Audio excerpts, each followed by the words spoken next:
Yeah, good night. This is the Cutting Edge on RFM. And next Wednesday, we're there with you. We start out with xylophone. And now we're there.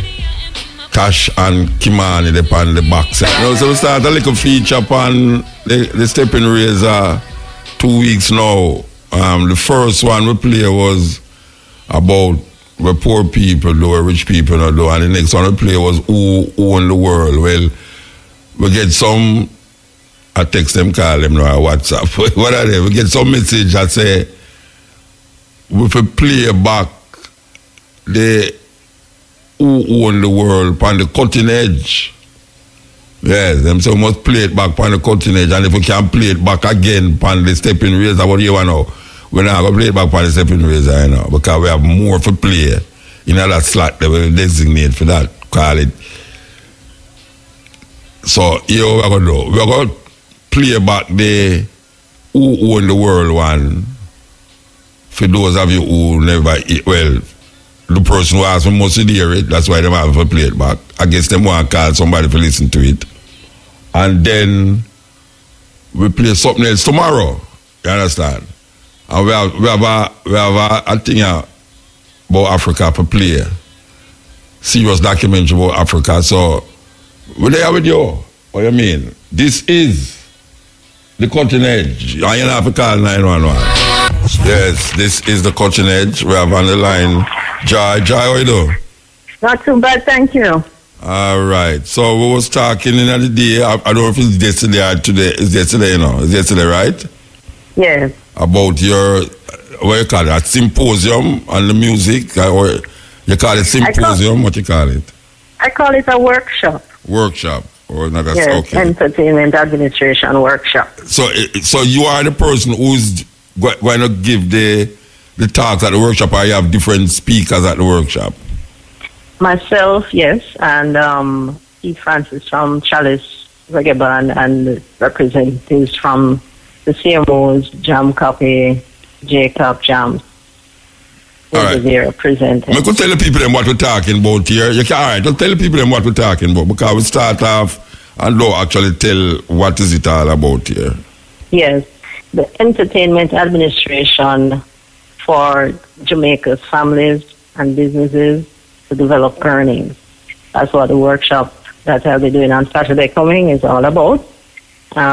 It focuses on explaining to everyone about the added value for products, services, and talents being used within the entertainment industry, and how we work on developing those products, services, and talents into what we call tangible income. Because, you know, sometimes we have the things physically, but music itself is an intangible asset. Yeah. So it's how to translate all of that into actual earnings that you see in your pocket. All right. Is there a reason why you live in Chapelton, or there's a reason why you carried to Chapelton? I carried it there because I had, in working through my company, Joy Music Limited, and the Java office, the Vintage Artists Association, as an administrator, I encountered a lot of people from Maple and Clarendon area who were requesting a lot of assistance in entertainment administration for themselves and their families, successor rights issues, building up about their heritage as people involved in the music industry, in the arts industry, in various ways. So I had quite a few people from that region, stretch, who came to the office.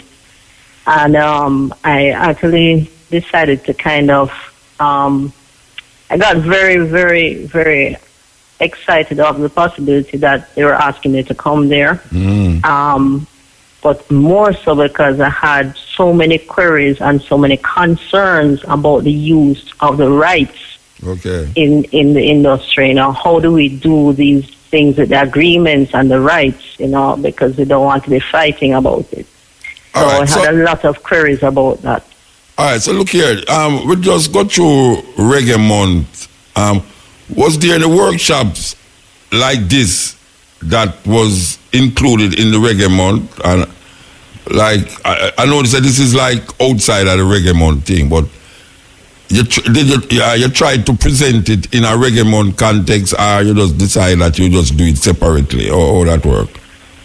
Well, I didn't even think about the month as such, because I actually was trying to get it in February. Yeah. Not because of reggae month, but as early as possible. Okay. But for some reason, the clashing of the venue with other activities didn't, it didn't allow it. Okay. So it had to be pushed back to March. All right. So what is the main, in your community there in Kleiner, what is the main problem that these upcoming or young artists have that they would like to answer to? Well, first of all, my father, my mother was in the entertainment industry. They have been sick for years, and what do I do there? I can't get any income. I can't see them getting the income anymore from PRS and from the various societies. What do I do? That's one of those very popular questions. Okay. My parents had been alive and has died. Okay. And we are stuck here. We don't know what to do. These are people who them parents was artists, or them is artists, but them not collecting. Which one? The parents were artists. Oh, so some of the vintage artists them. Yes. Pass away. And then you have some of them being young now, and they're asking, so who owns the rights for this and that? Yeah. Because I do this and put my thing there, sign it, and this man claiming that, and how this go? Yeah. You see, I find that nowadays with this digital thing, because even on an area to now, them have a digital library, and a whole heap of man, I keeping saying it over and over, that a whole heap of youth who claim, quote unquote, a local boss, them come with them CD, and them hear the CD, but the CD it don't have nothing on it. It's a blank CD. Them just run the tune on the CD and bring it to the disc jack. And when you put like your computer to play, you see track 1, track 2. Them don't put them name on the CD. Sometimes them put the name on it and you think it's the label name. So when you play the tune, you don't know how to introduce the song. I don't know if you're going to really tackle situations like that, because it's really a big problem with young artists who claim to them a local boss. Them don't know to them can't get no boss if them don't have information on them CD. That's if a disc jack play it, or if in a time to come somebody hear it, them want to really say, wait, I like a tune the way you play that day, and so which artist that? You can't, or with the name of the tune, you can't tell them nothing. And them now get for Kalika for that. I mean, you're going to address something like that?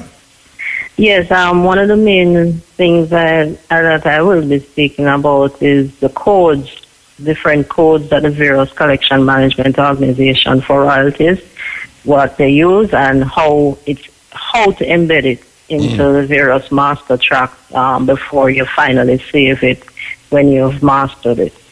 And then how to also apply it to the various, we call it putting it in metadata information, putting in the metadata information on the audio track or video track. So, yes, I will be going through all of that. We have JAMS representatives coming to also present on those things, because one of the burdens that we have, that the tracking system for each recording and video is not going as fast as we need it to in this modern technological age. And so everybody needs to be educated on it very quickly.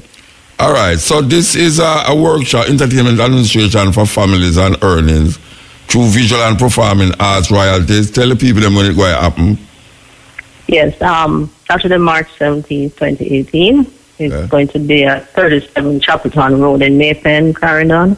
And it's from 10 a.m. And that is our New Life, the Alpha New Life in Christ Ministries International Church building. And then we're going to start at 10 a.m. sharp and finish at 4 p.m. because we have a lot to go through. It's going to be quite a lot of information that people can actually start to plan how to earn using these added value products and talents. All right. And the registration fee is $1,000? Yes, that's right. $1,000. And this is for all the days, not for separate speakers, right?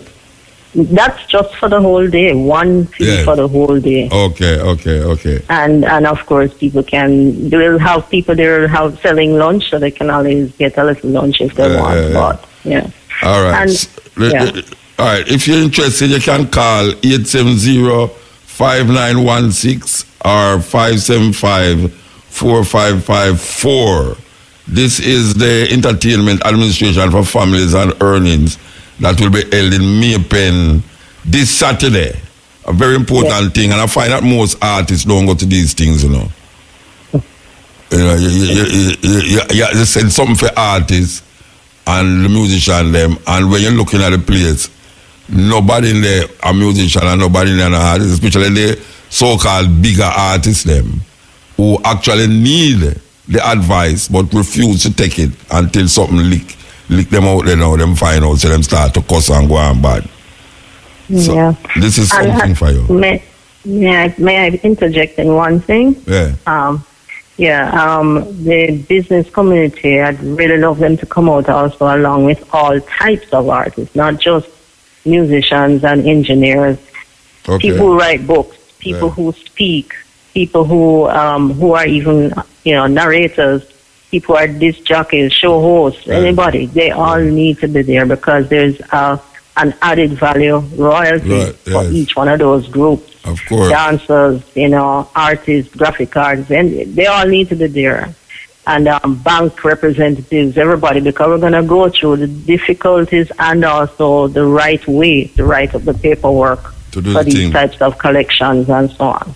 Yeah, okay. All right, Mama, give thanks. Yes. Give thanks. Thank you so much. I'm hoping that it will be successful, especially like how long in a country they have no whole heap of ones to turn out. Town one them. Right. The one them in a town kind of almost arrogant for certain things. Them no want go like them know and them don't know. Really. So we give thanks. Yes, give thanks for real. I know Thank you so much. When we say that. All right, Jai, give thanks. Yes. Blessing to everyone, Yeah. Jai Fairclough, this is she said not a symposium, so make her say it right. It's workshop. Entertainment Administration for Families and Earnings through Visual and Performing Arts Royalties. This will be held on Saturday, March 17th from 10 a.m. to 4 p.m. at the Alpha New Life in Christ Ministry International, 37 Chapelton Road, Maypen, Clarendon. Registration fee is $1,000 and you can call 870-5916 or 575-4554 for registration. It's all about the performing arts.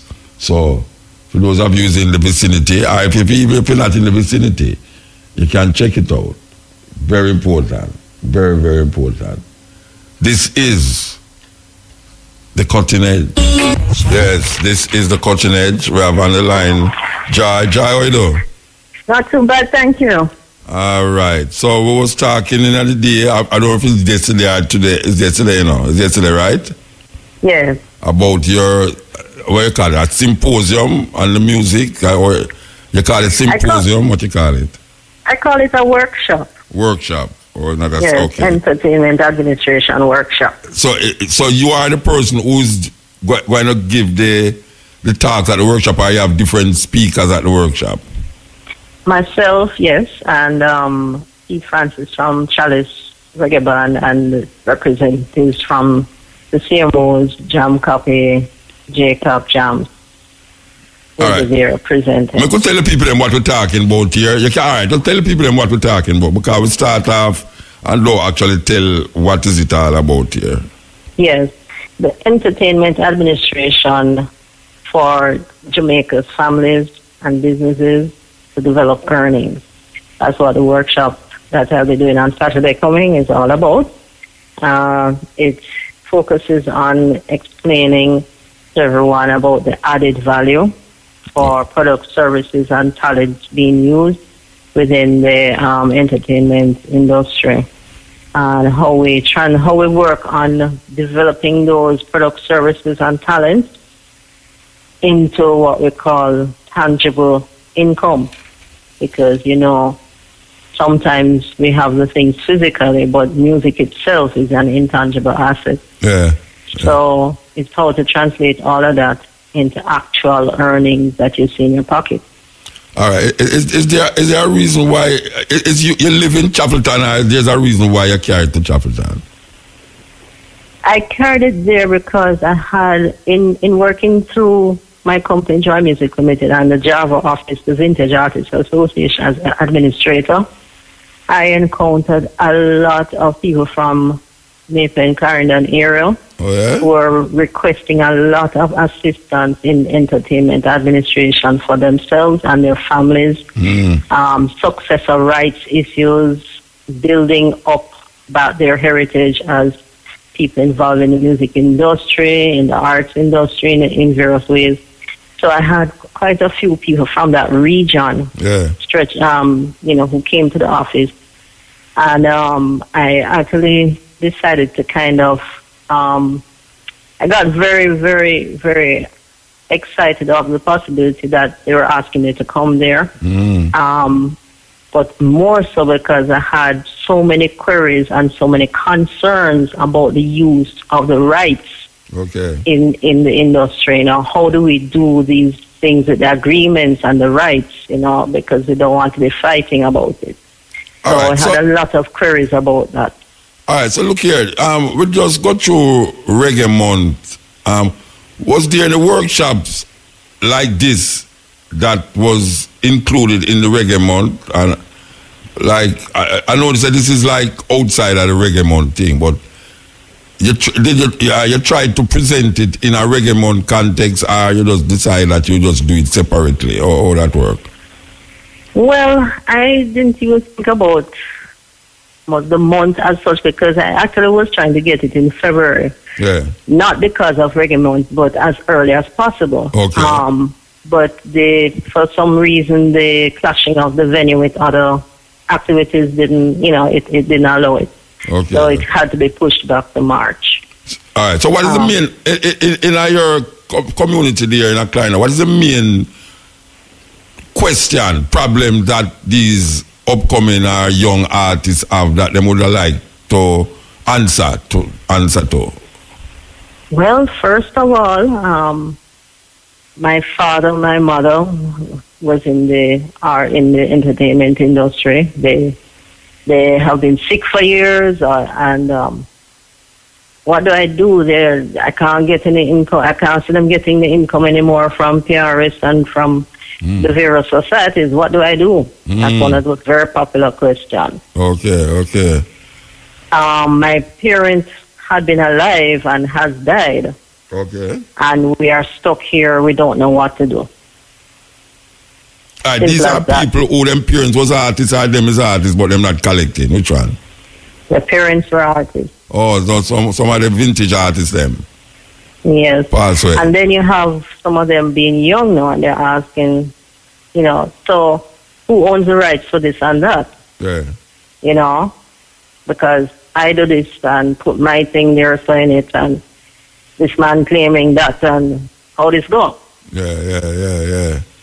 You see, I find that nowadays with this digital thing, because even on an area to now, them have a digital library, and a whole heap of man, I keeping saying it over and over, that a whole heap of youth who claim, quote unquote, a local boss, them come with them CD, and them get the CD, but the CD it don't have nothing on it. It's a blank CD. Them just run the tune on the CD and bring it to the disc jack. And when you put like your computer for play, you see track 1, track 2. Them don't put them name on the CD. Sometimes them put the name on it and you think it's the label name. So when you play the tune, you don't know how to introduce the song. I don't know if you're going to really tackle situations like that, because it's really a big problem with young artists who claim to them a local boss. Them don't know them can't get no boss if them don't have information on them CD. That's if a disc jack play it, or if in a time to come somebody hear it, them want to really say, wait, I like a tune the way you played the other day, and so which artist that? You can't, or with the name of the tune, you can't tell them nothing. Them now get for calica for that. I mean, You're going to address something like that? Yes, one of the main things that I will be speaking about is the codes, different codes that the various collection management organization for royalties, what they use and how to embed it into the various master tracks before you finally save it when you've mastered it. And then how to also apply it to the various, we call it putting it in metadata information, putting in the metadata information on the audio track or video track. So, yes, I will be going through all of that. We have JAM's representative coming to also present on those things, because it's one of the burdens that we have, that the tracking system for each recording and video is not going as fast as we need it to in this modern technological age. And so everybody needs to be educated on it very quickly. All right, so this is a workshop, Entertainment Administration for Families and Earnings through Visual and Performing Arts Royalties. Tell the people when it's going to happen. Yes, Saturday, March 17, 2018. It's going to be at 37 Chapelton Road in Maypen, Clarendon.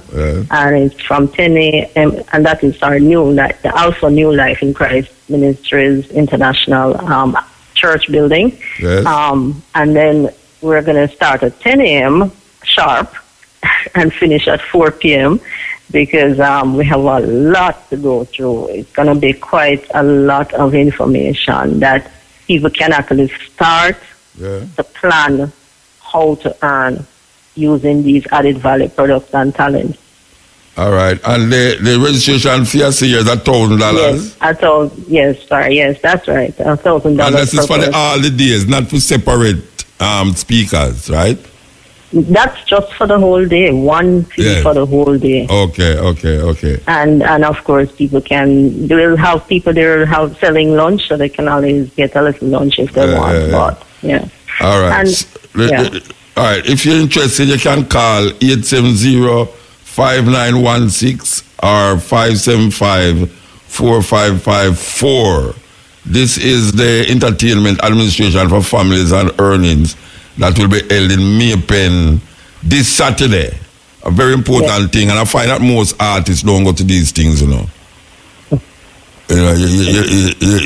send something for artists and the musician them, and when you're looking at the place, nobody in there a musician and nobody in there an artist, especially the so-called bigger artists them, who actually need the advice but refuse to take it until something lick them out there now, them find out, so them start to cuss and go on bad. So this is something for you. May I interject in one thing? The business community, I'd really love them to come out also along with all types of artists, not just musicians and engineers, people who write books, people who speak, people who are even narrators, people who are disc jockeys, show hosts, anybody. They all need to be there because there's an added value royalty for each one of those groups. Of course. Dancers, artists, graphic artists, and they all need to be there. And bank representatives, everybody, because we're going to go through the difficulties and also the right way to write up the paperwork to do for these types of collections and so on. Okay. All right, Mama, give thanks. Yes. Give thanks. Thank you so much. I'm hoping that it will be successful, especially like how long in a country there. I know a whole heap of ones to turn out. Town one them. Right. The one them in a town kind of almost arrogant for certain things. Them no want go like them know and them don't know. Really. So we give thanks. Yes, give thanks for real. I know Thank you so much. when we say that. All right, Jai, give thanks. Yes. Blessing to everyone, Yeah. Jai Fairclough, this is she said not a symposium, so make her say it right. It's workshop. Entertainment Administration for Families and Earnings through Visual and Performing Arts Royalties. This will be held on Saturday, March 17th from 10 a.m. to 4 p.m. at the Alpha New Life in Christ Ministry International, 37 Chapelton Road, Maypen, Clarendon. Registration fee is $1,000, and you can call 870-5916 or 575-4554 for registration. It's all about the performing arts. So for those of you in the vicinity, or even if you're not in the vicinity, you can check it out. Very important. Very, very important. This is the cutting edge. I'm for Pat Clark. You know, we're into Women's Month. This is Women Month. And she's going to talk about women. Simple.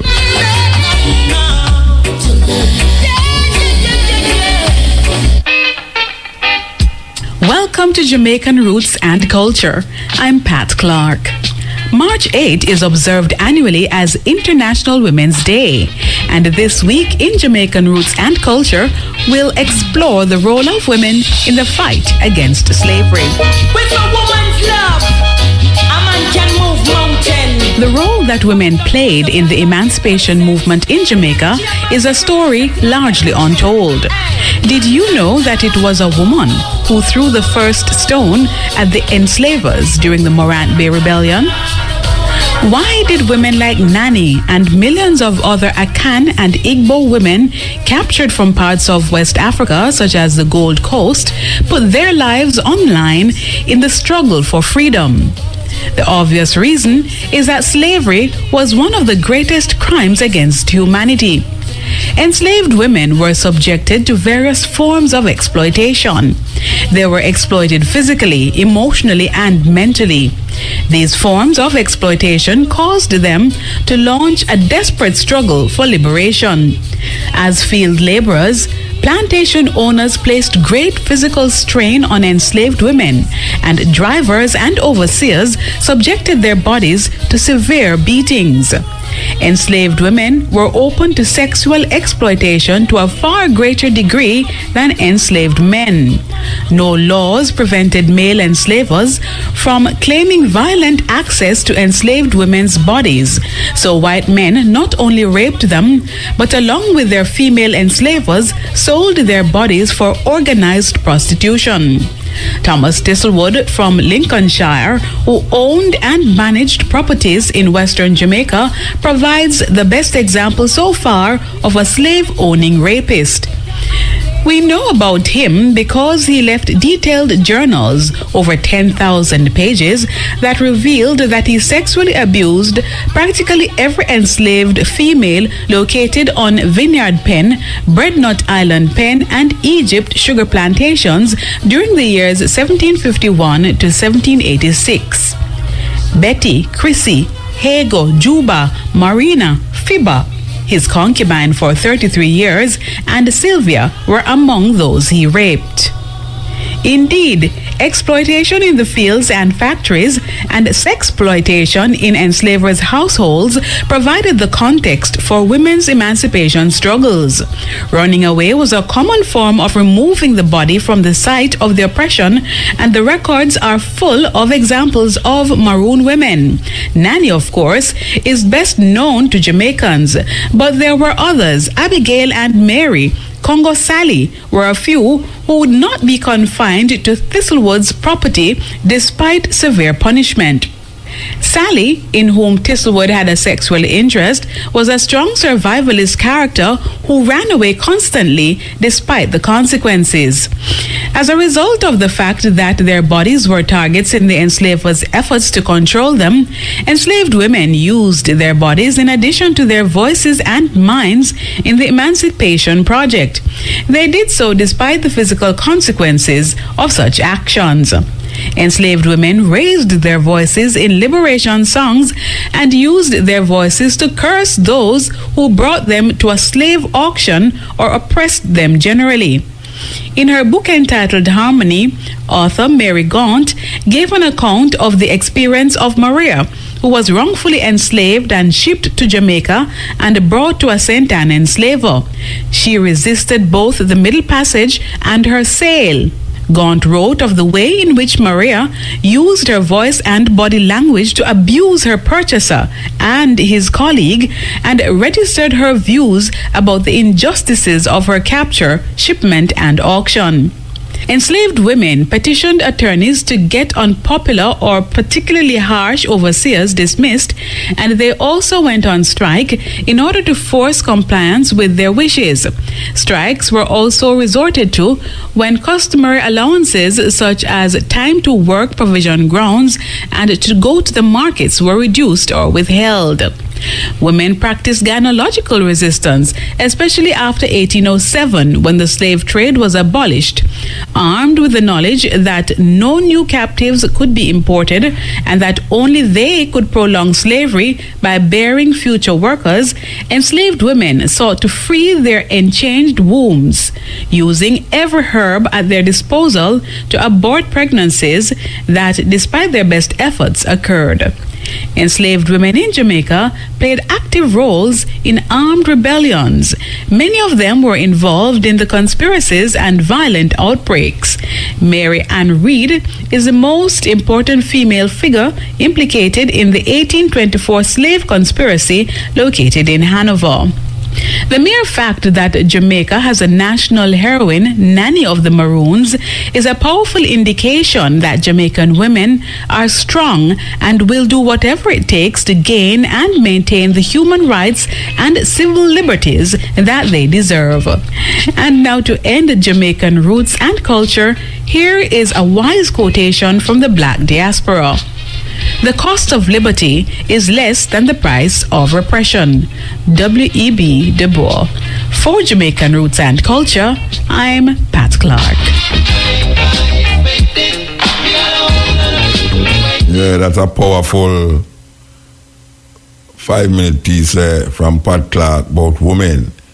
I don't know how much you know that, but did you know that there is a village of women in Kenya? These women, they don't allow men to come on them in them village. It's an all-female village in Kenya. And these women, what they do is, how they make money is beaded work.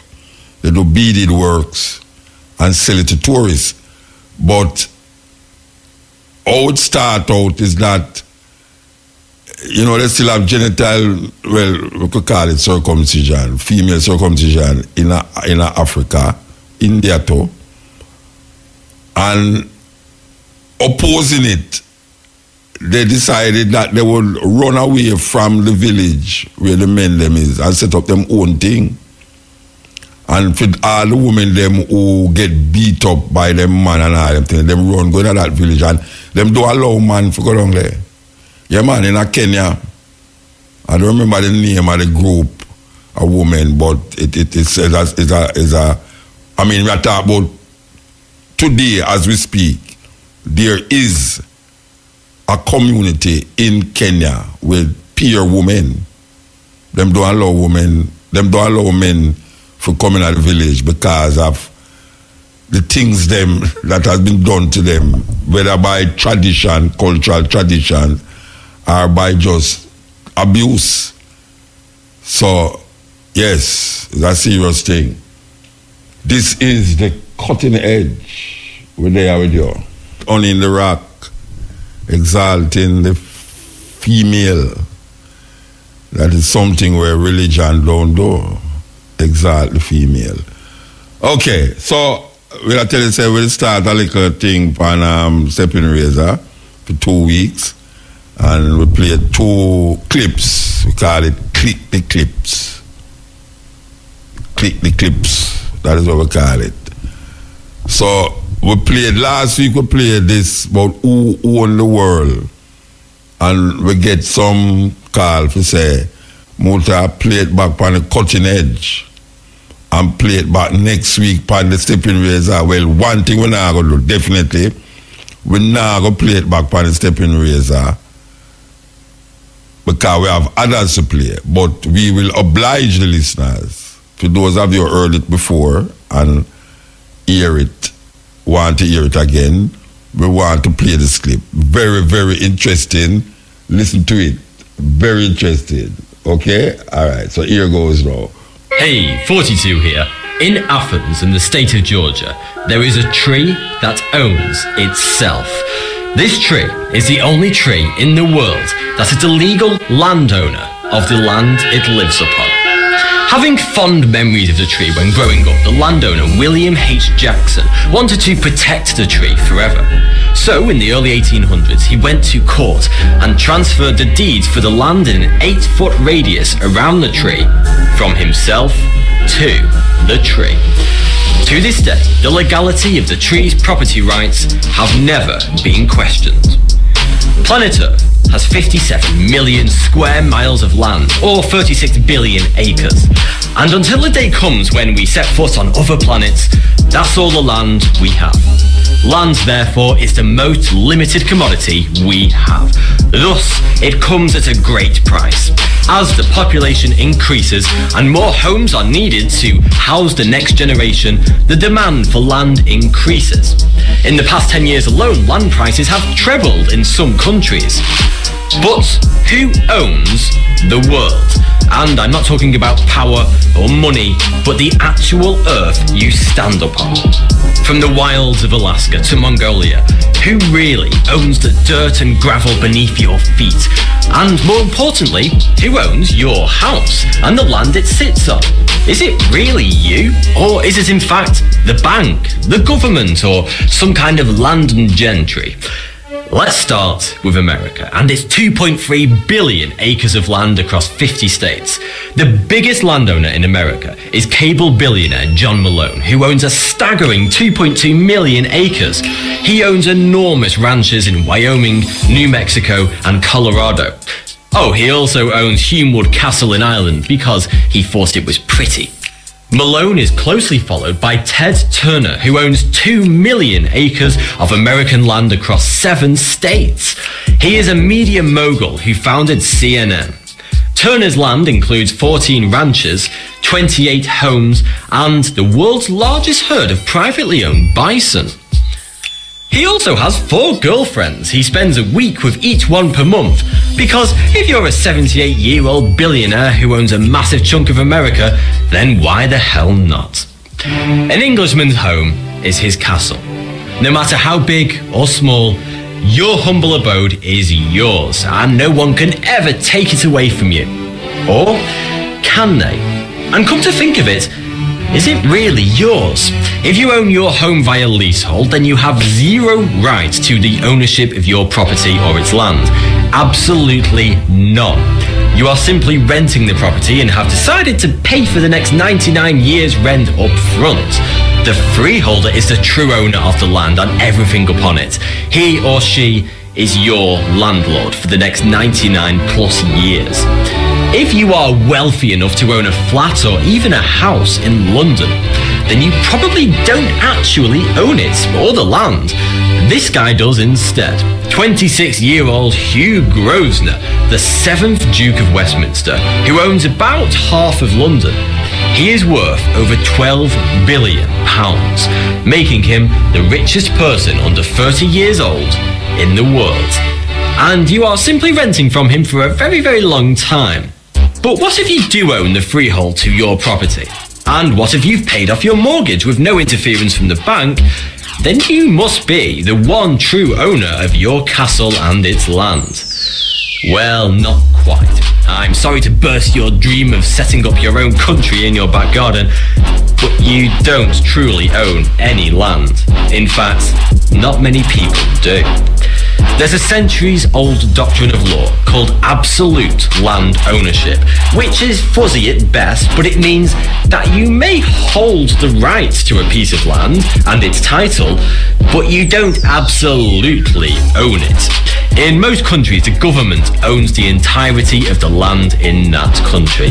All you own is the title to that land, giving you certain rights to it, but not absolute ownership. And the government can forcefully buy your house and land off you and evict you at any time. If, for example, they wish to build a bypass through your home. Well, you've got to build bypasses. This is true for every country in the world. After all, if the government didn't own 100% of the land within that country, then it wouldn't really be a complete country now, would it?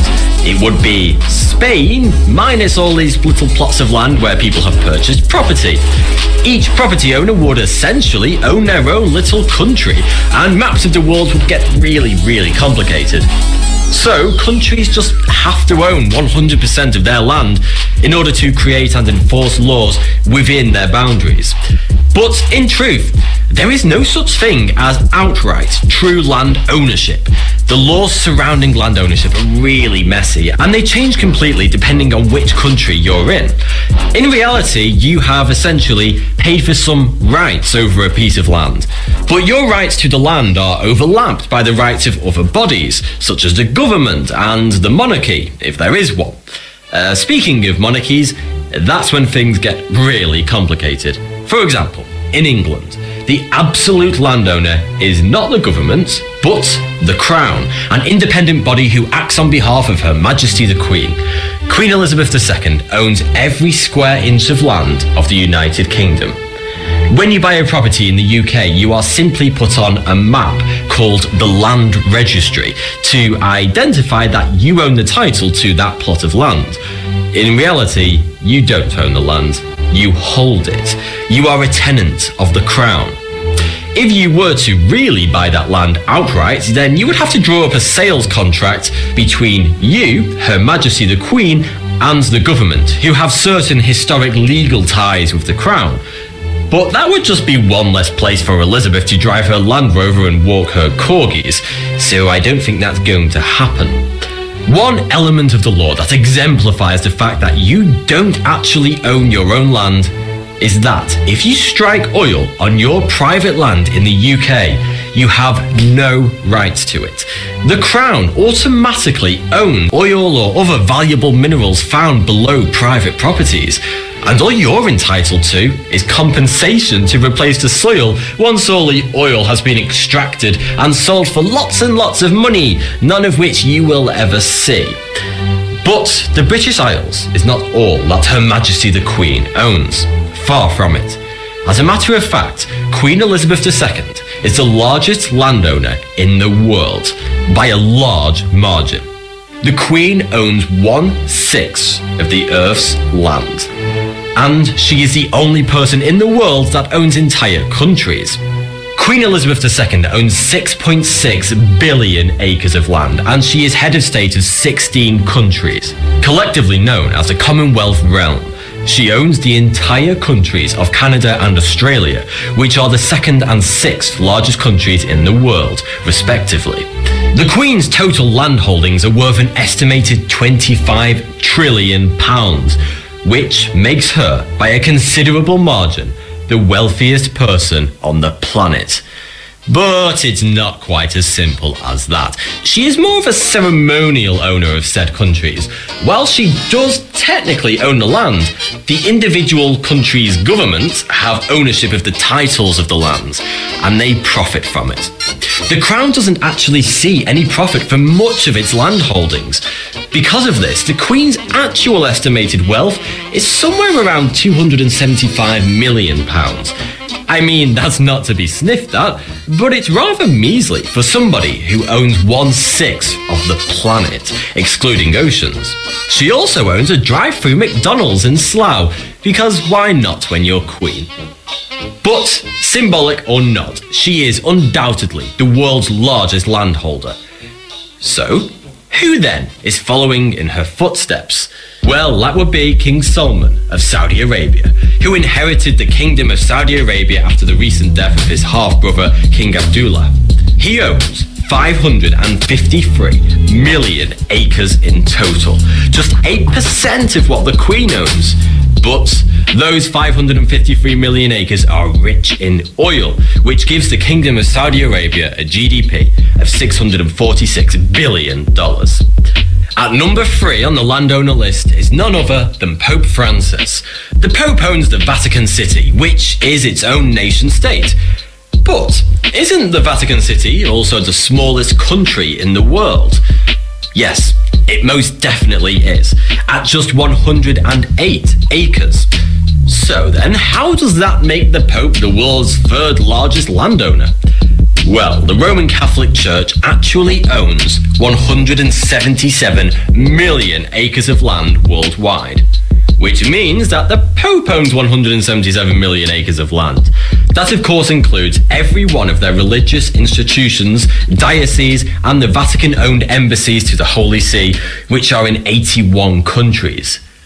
If all land was divided equally between every person on the planet, then every single person would own roughly 5 acres of land, just over 3 football pitches each. But of course, it isn't. Land ownership has always been about power, wealth, and social class, and it still is. Every time you mow your lawn, you are imitating the aristocrats of the past.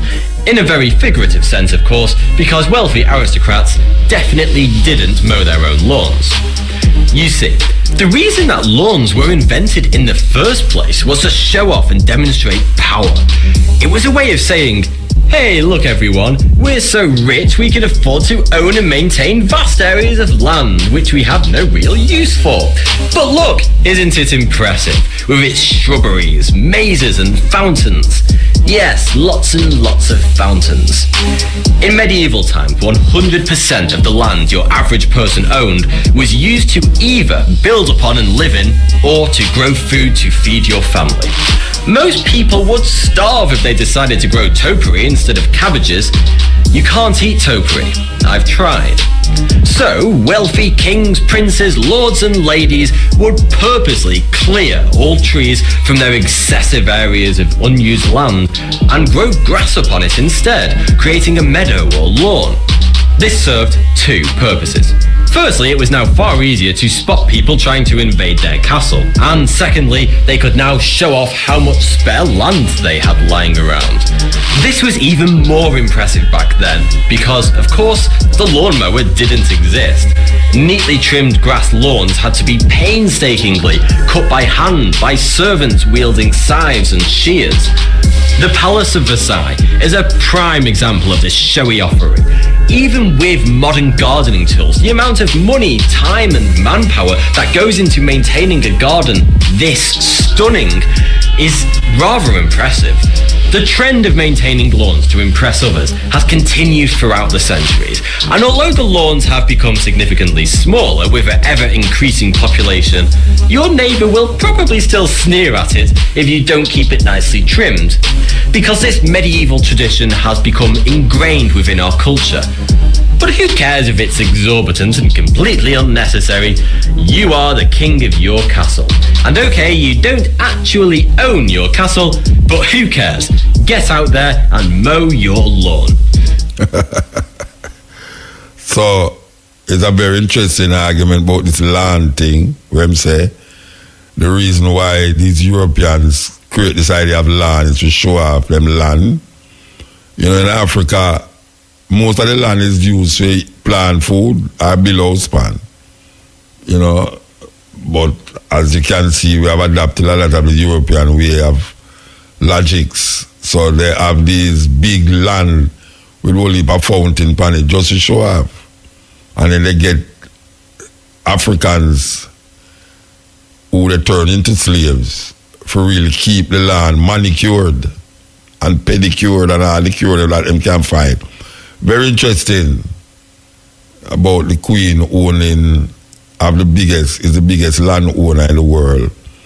So you know, say every Commonwealth country is the Queen land that. You know, one of the things them in a Zimbabwe is that the white people them was planting a lot of flowers to send to Europe, to sell to Europe. And the government see that this not helping the African them in Africa to plant flowers for export it to Europe. That was one of the things them why the land was seized, because of the tendency to want flowers. It's like the idea of planting cane in the Caribbean here. The tendency for sugar and rum was the main thrust behind sugarcane farming, and because them couldn't stand the sun and the cane and the back bearing thing of planting cane, them did have to start a industry that them call the slave trade. And this industry allowed them to get rich and drunk in the process. So we come now and we adapt a lot of these things. We see a lot of the young people them right now gone into this alcohol thing, and a whole heap of them now is losing them brains. You thought ganja was a problem. Well, I want to tell the whosoever responsible for all these things, if one thinks that ganja was a problem, look how we are going now with alcohol amongst young people and school children too. School children. This is the Cutting Edge on RFM. From, you know, all of the pictures that they've shown out of Africa, they've never really educated the Americans, white or black, about what really goes on in Africa, what some of the cities are really like. And that we're not running around over there with Tarzan, you know, and when they show anything from Africa, even down to today, they pick the worst scenes, the most terrible situations, you know, and they show those. But we have a proud history. But of course, what we did in Egypt 5,000 years ago, or what we did in China 35,000 years ago, is of no benefit if we don't understand what to do today and how that would help us to survive. And we discovered the clock. We did discover the wheel. The black man has never been a caveman. You've never been in a cave. There's no history of it. You've ever been in a cave. We discovered mathematics and the alphabet and writing and all of those great things that they have built a foundation on, that they came and got and took back to other countries. We don't know what Africa would be like without the white influence. We don't know what it would be like without the Rockefellers and De Beers and all of them. We don't know what Africa would have been like. We do know that there were greater places in Africa other than Egypt, which is the only one they let us know about. Concurrently and simultaneously during the Pyramid Age, there are great things happening in West Africa. But very seldom. There are nations known as Dar-Tichit. Dar-Tichit is now, would geographically presently be located where Ghana is. We had the Nak culture, which is where we today would call Nigeria. We have the Monomotapa Empire in what today we call Zimbabwe. There are over 300 stone structures in southern Africa. And here you have that great structure in the great Zimbabwe that shows a direct relationship to the Grand Lodge of Luxor in Egypt. You have Puanit, which is in today's Somalia, Ethiopia. You have the Kush empires that are simultaneously happening. When Hatshepsut, the great Pharaoh king, although she was a woman, she was a Pharaoh king, sitting on the throne of Kemet, her cousin sits on the throne of Puanit, or what we call Somalia. There are great things happening historically across the African continent. You have the kingdoms of Kuba and Luba in Central Africa. Mansa Musa was the king of Mali in the 1300s, very wealthy brother. During the dark age of Europe was going through a dark age, Africa was thriving. It was the gold capital. Mansa Musa was considered the wealthiest man on the planet at the time. Mansa Musa had a very well-known pilgrimage to Mecca, where he went to Egypt and went to Mecca and went through Egypt, and he gave out so much gold, it threw off the Egyptian economy. In today's terms, Mansa Musa gave away what would be the equivalent of $100 million in gold. The African was the first race to circumnavigate the entire globe. All over Africa, all over the world, the peoples of color that they call Africans, South Tubulanians, we were all over the world. So to say that in Ghana they had the Ashanti, they had, all over, we had powerful dynasties, so innumerable we couldn't even name them. Because remember, we had hundreds of thousands of years, and that's the secret. They cut us off at 6,000 because anything beyond that they could say is mystery. They could say is myth. So when you control the information, which is essentially what they've learned to do, under the Vatican they have about 6 to 8 miles of storage space that have all of our artifacts. And the Virgin Mother being black, all of the faces. We have to take apart the layers that are actually constructed in the lie. They're layered. For instance, you have a discipline in academia called Egyptology. Now, what is Egyptology? They say, well, it's the study of Egypt. Well, no, it's not the study of Egypt. Egyptology was created by the Vatican in order to make sure that there was a screening mechanism in place to explain away the truth that was being excavated every year, that kept giving them proof of who the ancient Kemites were. So Egyptology and Egyptologists are essentially agents of this information. Where else do you see a society, a people, and a way of life actually become a science? Unless you have specific purposes to make sure that the information that you are gathering on those people are given the proper perspectives to maintain the lie. So you don't get an Americology, you don't get Europology, you don't get Russiaology. Richard Pryor, right? When he had his special back in 1977, there's a scene. They only allowed him to do 5 shows. In fact, they were rather ignorant because it took them 5 shows to realize what the brother was really doing. Richard Pryor, there's a scene where he goes in to the pyramids.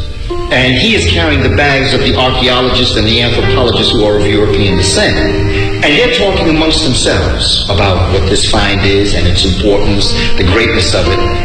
And Richard Pryor is in this temple looking all around. And he begins to say, all these people are black.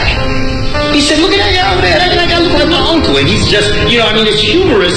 But what Richard Pryor is actually talking about is that, these are black people in these pyramids, and these are the people that built these pyramids. He's saying, wait a minute, these people... And then all of a sudden, the camera begins to show the anthropologists of European descent, and they start to nudge each other because they realize, hey, the guy carrying the bags is looking around and he's learning some things in here.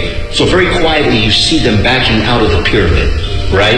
And Richard Pryor is still there talking about how great the pyramid is, and then all of a sudden, they show you the door close, and all of a sudden the scene goes black.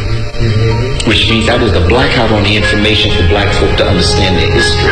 This is what Richard Pryor was dropping on us in 1977. This is what actually has happened. Richard was telling us, this is what has happened to us. Because as you become conscious and brother becomes conscious and as a community we become conscious, the Europeans who know this are beginning to realize. So they're trying to shut the door on us. Serious thing. Serious thing. We study Africa most of the time from what Europeans write about Africa. Now it's a different time. We have scholars, African scholars who write about Africa. And it's imperative that we get some of these books that these African scholars write to see the lion telling his story. Because the lion must tell its story. For too long, the hunter has been telling the story from his perspective. Now the lion must tell his story. And we have lions telling the story. Are we reading or are we listening? Are we listening to the story of the lion? Are we reading the stories that the lion writes about his family, his ancestry, his land? We need to understand how important it is that we write our own story. Very, very important. So I hear about the people that want to go be here, yes? We see that we are hear anything about Montego Bay again, so apparently things has warmed down, cooled down as well as say. We hope so it stay that way there. them say the curfew going to go until May. So we don't know if they're going to ask for the next extension.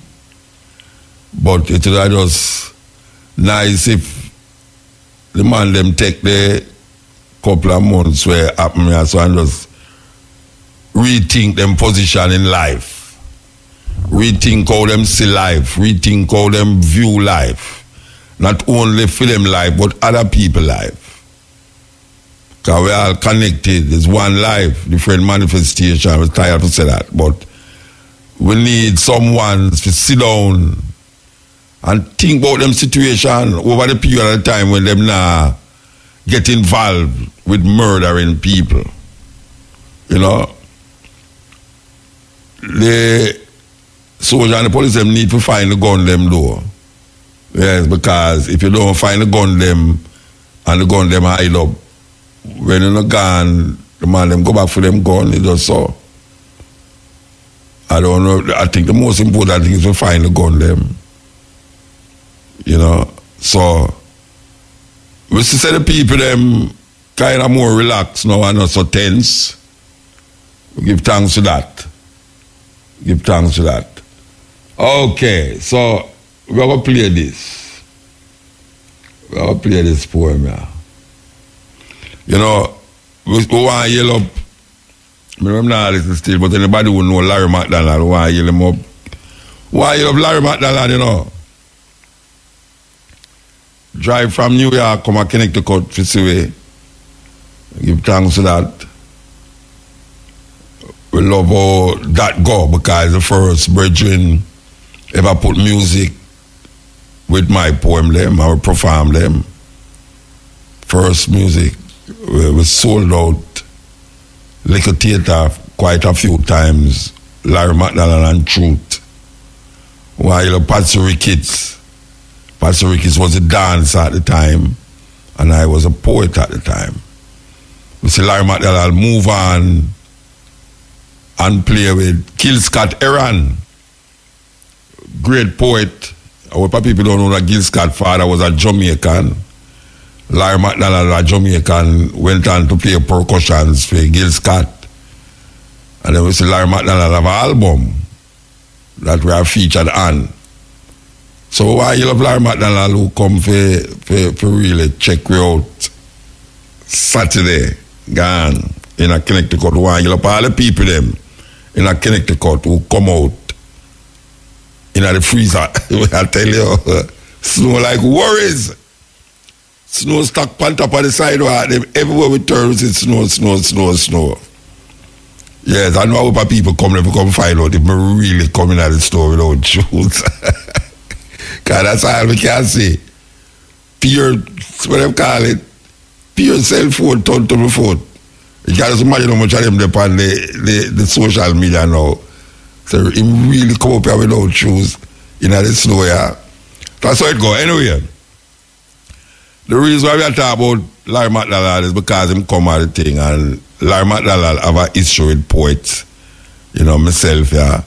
Also Gil Scott. And Gil Scott passed away. Well, Gil Scott's famous poem was "The Revolution Will Not Be Televised." For those of you who know poetry and who know, said that poem is Gil Scott's most famous poem. Well, a brother named D Knowledge, we get to know him after listening to him. We get to know him. He used to teach at Yale University. We go to Yale University, go take part in that thing named Master's Tea, where them invite us to sit down with some students, special selected students, and talk. Just talk. Master's Tea. Well, D Knowledge was lecturing. I don't know if I'm still a lecturer at Yale University. But him is a poet, and he make a counteraction to Gil Scott's poem. And this is the counteraction. It named "The Revolution Will Be on the Big Screen." Here goes. Speaking of revolution on big screen, trust me, the Black Panther movie, after nearly a month in a Jamaica, every night them showing at 2 theater one time, you know, the 2 big theater them sold out every night since it started. I don't know if people are going to go see it 4, 5, 6 times, but trust me, I don't have no other movie where come to Jamaica and do where I see it at all. But according to the reports out of Brazil, it's like, Brazil have the biggest population of Africans outside of Africa, black people. The biggest population of black people outside Africa live in Brazil. I think the population is like 50-50, especially in a place named Salvador, Bahia. This is where the hardcore Yoruba tradition still maintain itself in a Bahia. Well, the movie got to Brazil and we get a report and we are told that some place where black people never usually go, them start to go there because them build up this strength. I tell you what a movie can do. Them start to build up this strength. If we go to places now where it was like a no there, and them say, okay, them will go there. So that is something else. But the movie spread all over the world now and to create some waves. We like where we are going. We like the strength of the woman. A black woman in a movie. Usually see that in a movie. A black woman, powerful black woman. You understand? Beautiful too. So we also happen because we say a school, I think it's Tivoli School and Haile Selassie School and the next school carry a busload who are Steve Golden. I think it's a Steve Golden initiative to take the youth them carry go see the movie. It must have an impression. No care what nobody wants, no care how it's a fiction or frivolously. I show certain things when not really go so. But really and truly, we have been always imagining things about Africa where white people put in front of we. White people put these images in front of we to make us feel say Africa is this and Africa is that. So some black youth now come direct a movie, even though it's not black people money make it, Disneyland, Disney World money, but the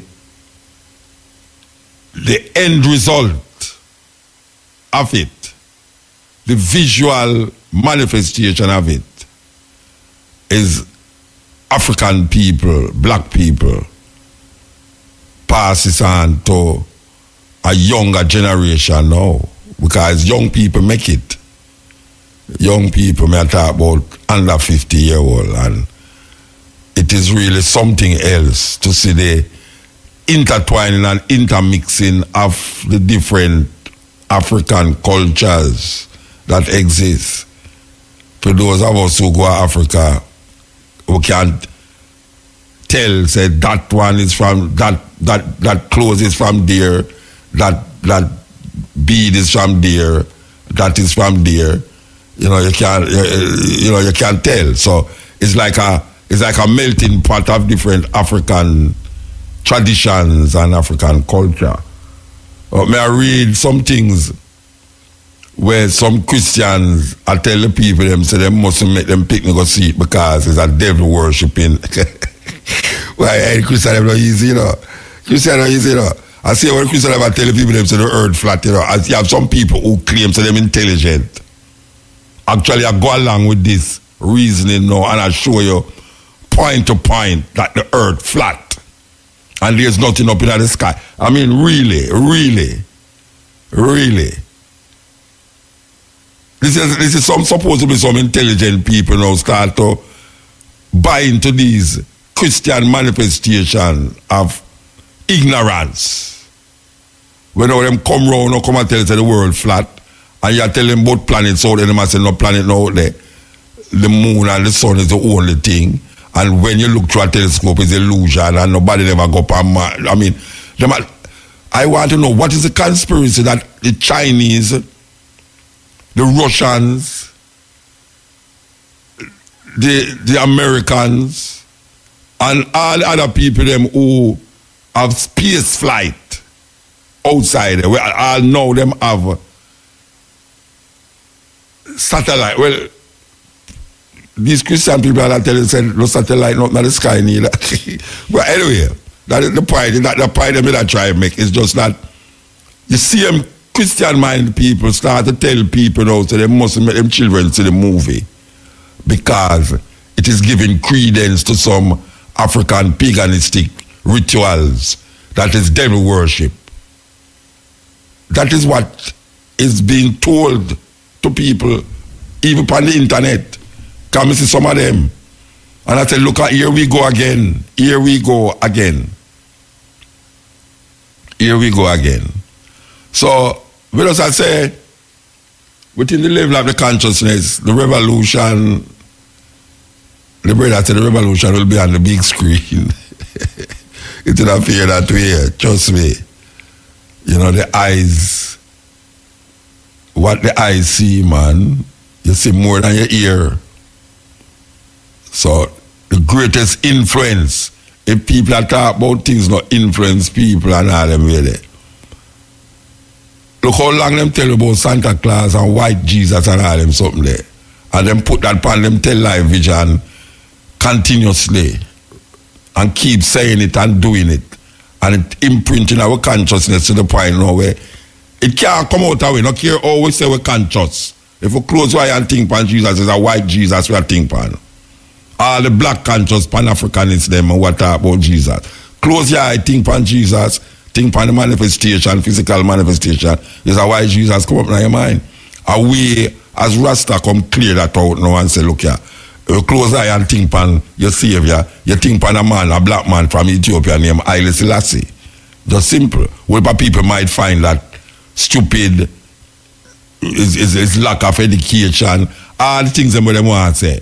But in my consciousness, it better me think upon a black man in Ethiopia than think upon a Jesus who still manifests that white supremacist tradition to me, and who them make me believe say, I'm going to come out of the sky and save my grandparents and all the thousands of Africans who died in the slave trade. Where was he when all these women and children was coming across the Atlantic Ocean? And who was placed under the bowels of the ship them to die, pan top of one another to die. Where was this white Jesus to save them? Where is he now? Where is he now? When black people are going through all of this and so much devastation amongst people, disease and, you know, people who praising him seem to be the one them who get the brunt of these so-called natural disasters, act of God. Yes, it's a serious thing. So don't tell me about paganistic rituals and devil worship. Because we never know nothing about no devil in Africa. White people bring devil come Africa. Not even the so-called Jews mention anything about devil. As a matter of fact, the only thing them know about is the opposites of what is bad or what is good. And them attribute it to the same energy. And we say, all of you see what is going on that is related to human being. I see people born with no hand and no foot, and them say, God not do nothing imperfect, it's pure perfection. I don't call a man born with no hand and no foot perfect. You understand? I know why I'm born with no hand. I know why I might pick the band away there. I know no human being want to pick the band away, but you have people who born away there. With all them two head each arm and one another. It's a picture of the two women, them with them head each arm and them can't separate them. That is not perfect to me. When a flood come and wash up people out, that is not perfect. When stone dropping at people, I mean, roll down half a mountain and mash up people, that is not perfect to me. 1 foot man, 1 hand man, disease, all sort of things. That is not perfect. So, don't tell me about African traditions is devil and it's satanic and it's paganistic. It's them bring those manifestations they were called devil. We never know about no devil. A man create devil because him don't want to take responsibility for him own actions in the negative. Him create this concept of devil. All of these things is just concept. And we get credence to it. Credence to it. Because if devil is the worst thing you can really deal with, and people look at you and say, he's a devil. Who is a devil? What is a devil? It's a construct of the human mind given to us by Europeans. Just like how them construct God and give way, and we accept it. And when we hear about African retentive elements of our divinity, we refuse it. We don't want to appreciate how great it is. This is the cutting edge on IRFM. Because, folks, I gotta tell you, when it comes to truly major league, you have to stand back in awe of the all-time heavyweight champion of false promises and exaggerated claims, religion. Organized religion. It's no contest. Religion easily has the best story of all time. Think about it. Religion has convinced people that there's an invisible man living in the sky who watches everything you do every minute of every day. And the invisible man has a list of 10 specific things he doesn't want you to do. And if you do any of these things, he will send you to a special place of burning and fire and smoke and torture and anguish for you to live forever and suffer and burn and scream until the end of time. But he loves you. He loves you. He loves you and he needs money. He always needs money. He's all powerful, all present, all knowing, and all wise. Just can't handle money. Religion takes in billions and billions of dollars. They pay no taxes, and somehow they always need money. You talk about a good story. If I may be permitted a small pun, holy... Yes, cutting edge, EL. ELI, bless up Muta, give thanks. Yeah, as every day, you know, we would like to ask you still if you have an idea about the gold thing in Africa, if there's any way that the black race will process gold and things like that. If the gold what? If anywhere in the black race, if you know of anywhere in the black race, then process gold and silver and copper. When you say process it, what do you mean? Like if they have any factory where them process, like take it from the rock, from like growing in the earth, you know. It's not rock and things like that. So you have to process it to get it separate from the copper and the silver and gold, you know South Africa? South Africa didn't do that. Yeah. Well, South Africa only for gold and diamond with them process, eh? When me discover, me identify in the earth and how it grow on the farm and things like that. So me I say, if we as black people could really get that, you know, that piece of wealth back in the race so we can process it and sell the material from it, that would good for the black race. In the black race, it will grow enough in the black earth. Yeah, the problem is that the processing is not black people control the mind, them working there, but none of them control them in South Africa. You know, you have Sierra Leone, you have Zimbabwe, you have Botswana. All of them places there is filled with gold and diamond. You know. So like if we in Jamaica have little, we could get it sell in other fields, or we could get it sell, or we could have farm away, or we could have find a way in the world, or we could have really develop a system where we could have process it yourself, get lights and process it yourself, that the well can stay back. No, I don't know, brethren, what could have happened, you know. I don't know. Because we don't have no gold right so far, them not find no, them find oil and years, them find oil and gas. So no, man, gold they run in a region, your mind from the 80s, you know. No, I don't say no there, you know. I say everything where you are talking about, you know. Yeah. I don't know. I don't know about the processing part, right, and if we are going to process it or whatsoever, you know.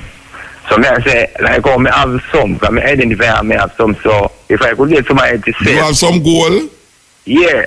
Then everybody have gold. What people have gold in Jamaica? What kind of gold you have? When I talk about the one that goes to the earth, you know. No, all of the gold come from the earth, man. Yeah, I know that, but in the process, you know, the rock was. So you get the gold, wait, hold on, you get the gold, in Jamaica, you dig it out from? Yeah, man, out of the side, man. Are you certified it's your gold? Yes, I test it, you know, I'm saying it go test around the world, you know. No, I mean you test it go round the world. Round the world, like which part you test it round the world? Well, like, I'm saying it go America, I'm saying it go England, I'm saying it go Canada, I'm saying it to me try get it to the people where can test it. You said, no, hold on, talk straight, man. You say you send the gold go America for get tests? Like, me send it to my family, them. And friends who travel overseas. Oh, you send it to your family for test it?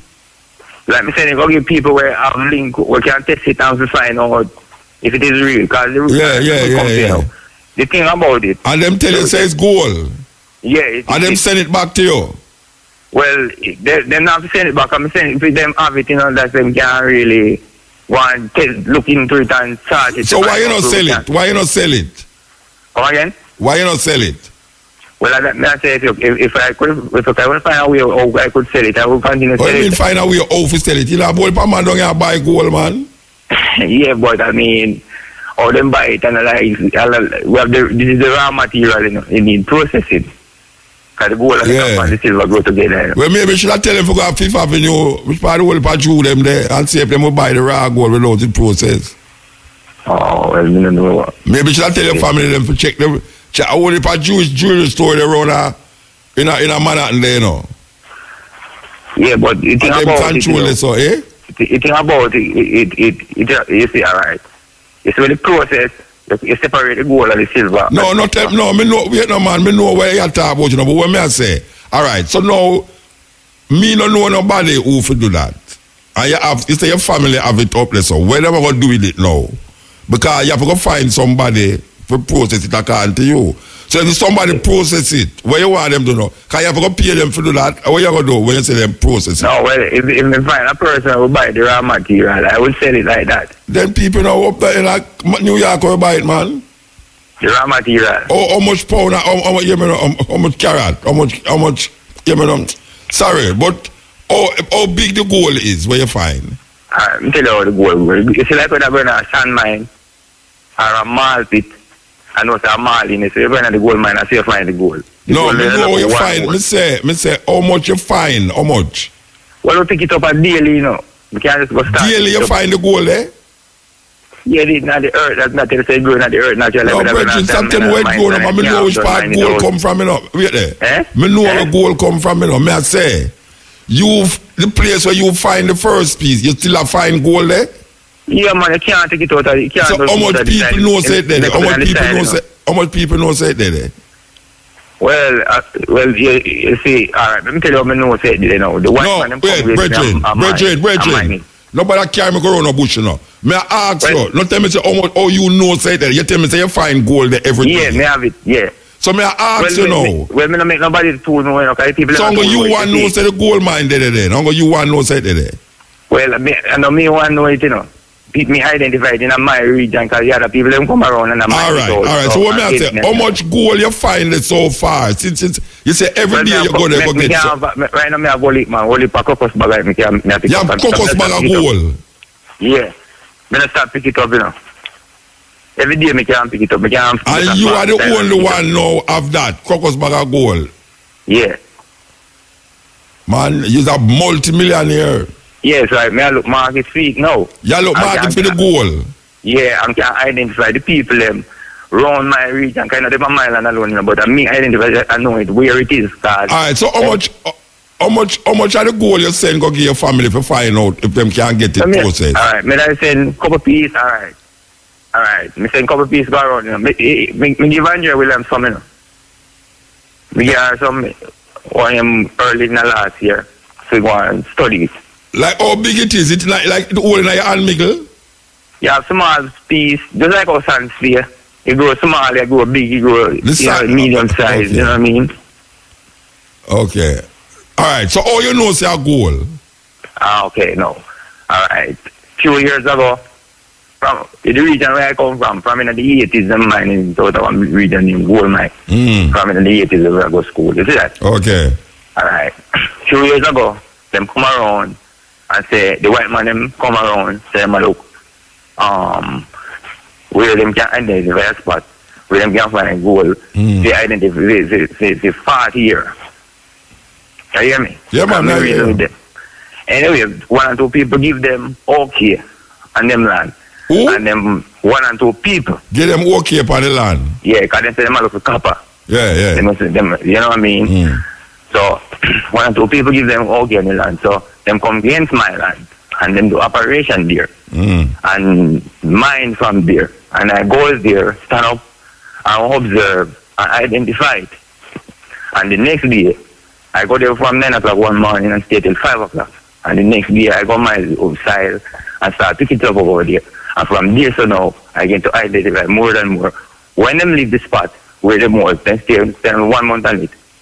When them leave the spot where them was, I go there and pick up the scrap scissors off of them. You know what I mean? So let me ask you a question. Hold on there. Let me ask you a question. You find the gold and them never see it? No, I tell you about the white man, them will come around, come mine. Yeah, me ask if the white man them who mine, them never see the gold. Them see it, man, them know it, you know, but them not show it, them not tell you. Who work with them, them don't know it. People who work with them don't know it, them not take up. No, the white man, them never know see a gold. Them know it, man, them not study it more than we do. Alright, so if them study the so how them not dead, they still a mine gold?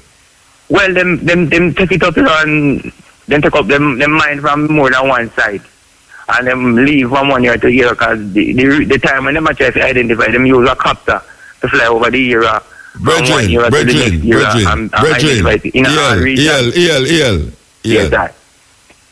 You tell me, say you go there, go pick up gold every day. And you have a cocos bag of gold. Wait, no, man. You have a cocos bag. Me never say a lie, I tell you, no. No, man. I understand me, I understand what you say. Alright, listen to me, I say no. You want to know. No, wait, don't tell me what happened. You want to know. You tell me, say you go there, go pick up gold every day. Listen, me can go there, pick up every day. Yeah, and you tell me, say you have a cocos bag. You tell me, say you have a cocos bag of gold. And you also tell me, say some white man go there, did a mine. And you are telling me now, say, the white man, them see this gold and stop mine and go away, and you are the only one where they don't know how to take the gold. Listen to me now, I'm explaining this thing to you, when you understand. When you understand it, you know, because that's where I'm I have a minute left. You see, next week Thursday, I come link you, and I can't come here. You hear me? No, me never say never happen to no brethren. No, me never do that, man. No, me ask you a question. So where the white man them they know? Me have a minute, it's really don't finish. Where the white man them they know? Them leave the area, I know. Them leave the area with the gold, they don't let them see the gold down there. Them stay 1 month on each side, you know, and when them don't pick up more a container load of gold off our side, because they stay 1 month. A container load of gold? Yeah, but them not, they have a reason when they have more credit, or some call. Well, get credit and call me back. Yeah, but I want tonight. Yeah, alright, sir. They know we're in a shop deal, you know. Yes. Now calling you next week. White people find gold in Jamaica and left it. Listen, man, now I'm calling you next week Thursday, I'm going to have a next start. You hear, sir? Yeah, alright, sir. Yeah.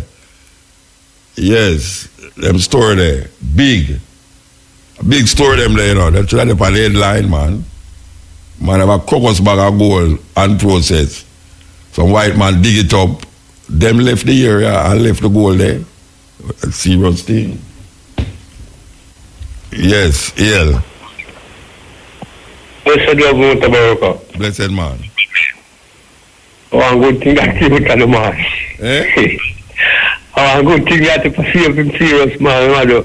Now tell you, man, say about cocos bag and processed gold, I can go there, pick up gold every day. Yeah. And white man dig that and no fire, I know see that, and left him say them got a container load like go away with. I tell you, man. Oh, it's you that then, man. Yeah, hold on there, brethren. Hold on there. We have to do this. Hold on there. Cutting edge. Yes, brethren. Yeah, man, I say, the man said redneck them find one container, load one container and gone. Nah, with a container load of gold. And yes. come back. Some nice white people, them, man. Yeah, man, the white people, them nice. Yeah, I say, right now, when we were looking at the House of Parliament, you know, up here, look how beach out people we are seeing there, you know. I don't know if we call them no white and them no black. So them are deal with people, them kind of weird, them not have interest in black people, man, and African people.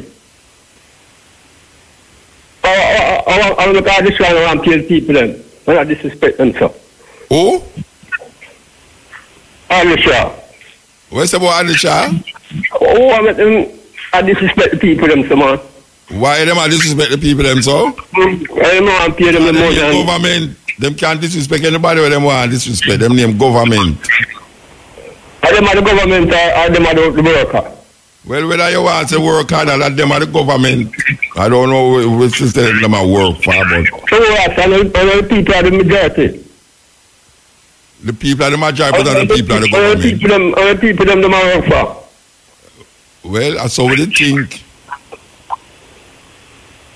But when we take a check now, we see all the things are pan out. Everybody are cry. All the slave workers them are cry. Come a slave thing I go and sell you know. Yeah. So we need to just let them know so what you know. These things can be going so all the while, day and night, every time people them say deal with the thing. They're supposed to have things that them can solve the problem. Because all the $8 million we're taking a phone call business. All the money that can help pay the workers, you know. I mean, if it can't help you, all them $1 billion where them spending St. Mary there for election, and almost $600 million where them spend for Bush Road and all them something there where the road still grow up and the little falls patching, where them a patch every 3 months, them patch a road and spend millions of dollars. Them thing there hurt people. It hurt me when me hear them a go about them can't pay this and can't pay that. Corruption is everything, you know, man. So we know them then, and we see them and we know so what you know. You see what them are going with? There's always action for everything and reaction, you know. Yeah. So them need to be careful and know say eyes is on them everywhere them turn. You know, but I use up in big mouth and say can frighten people with them big mouth and feel like say yes, yeah. One man can hold so much people at ransom, like about some dictatorship thing. I mean one man can't, but that them do. You mean one man can't? You have to say that thing though. All the people them for the slap down, all of the civil servants them, both private and everywhere. To slap down the place. I told them, say, what I don't have no use without me. Yeah, we are go to one school yesterday. I go to one school yesterday and some of the teachers them still there and some gone home. So you have teachers where all them are tell you about say, well, them are protect the student, them interest at art. But joke, them are gays, man. Them are some favorite, them things, them are deal with this, so. Where them for the flat down the place and no school, not even one school of work, man. Everything for the flat down. Everywhere. Without apologies too.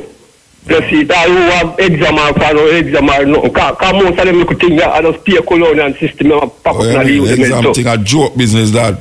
Yeah. So them need to them lock down the school and the parents them would have been forced to take more responsibility for them picnic too. Yeah. So we don't have no time for argue and a man come where them put in a power to come brutalize the system and come brutalize people and disrespect people, them kind of way they like to dictatorship thing. They need to straighten up and know so right now watch out. People are see them. And you can't fool some of the people sometimes, you can't fool all of them all right. So we more than one know it has a spread. And when it spread, fire will burn, you know. Yeah. You see it and people heart I feel it. So them feel like say what? Them did it, and them did it with them thing, and I said them a fool people, them a fool themselves. And when you're wise, you don't want people to turn fool. Because you know, so when people turn fool, all kind of things can happen, you know, all kind of dangerous things. Because people now have no conscience again. Everyone like some vampire thing around the place wild. So we need to do better than that. We need to show people them some appreciation. Because them, like we say, they don't make the thing work. So if I want the thing to work, you can't disrespect a fool like that. If you straight up now, man, don't really look at politics thing, you look at favorite thing, and you look at those things. And make people have them weird and them now go down with it, you know. Them now go down with it. So all we have to know come like it does go through one year and come. Now go down with it. But Mutabaruka, we don't say it have to done still, you know. Yeah, it have to done, but not them, yeah. Not them one year with there, so now. It have to done, you know, but not them here with there, so now. Oh, get rid of them, man. What that? Get rid of them. How you going to do that? How we going to do it? We have to organize and centralize people, man. No matter how long it take, you know. Let's see. Them people is no matter how long it take, like I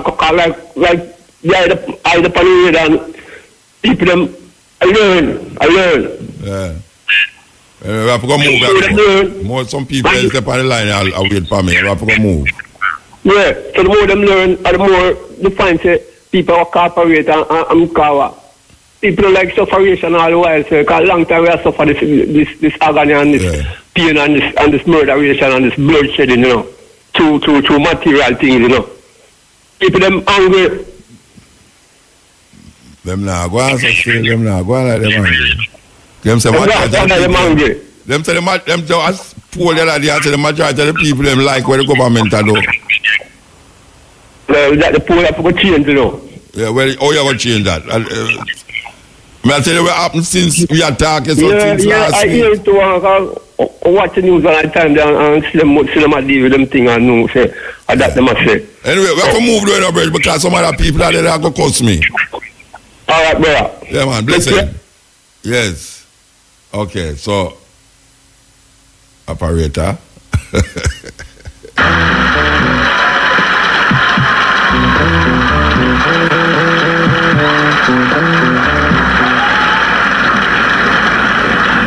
Apologize for being black, for all I am plus all I lack. Please, sir, please, ma'am, give me some. I'm going to come back to that poem there. Yes, Ian.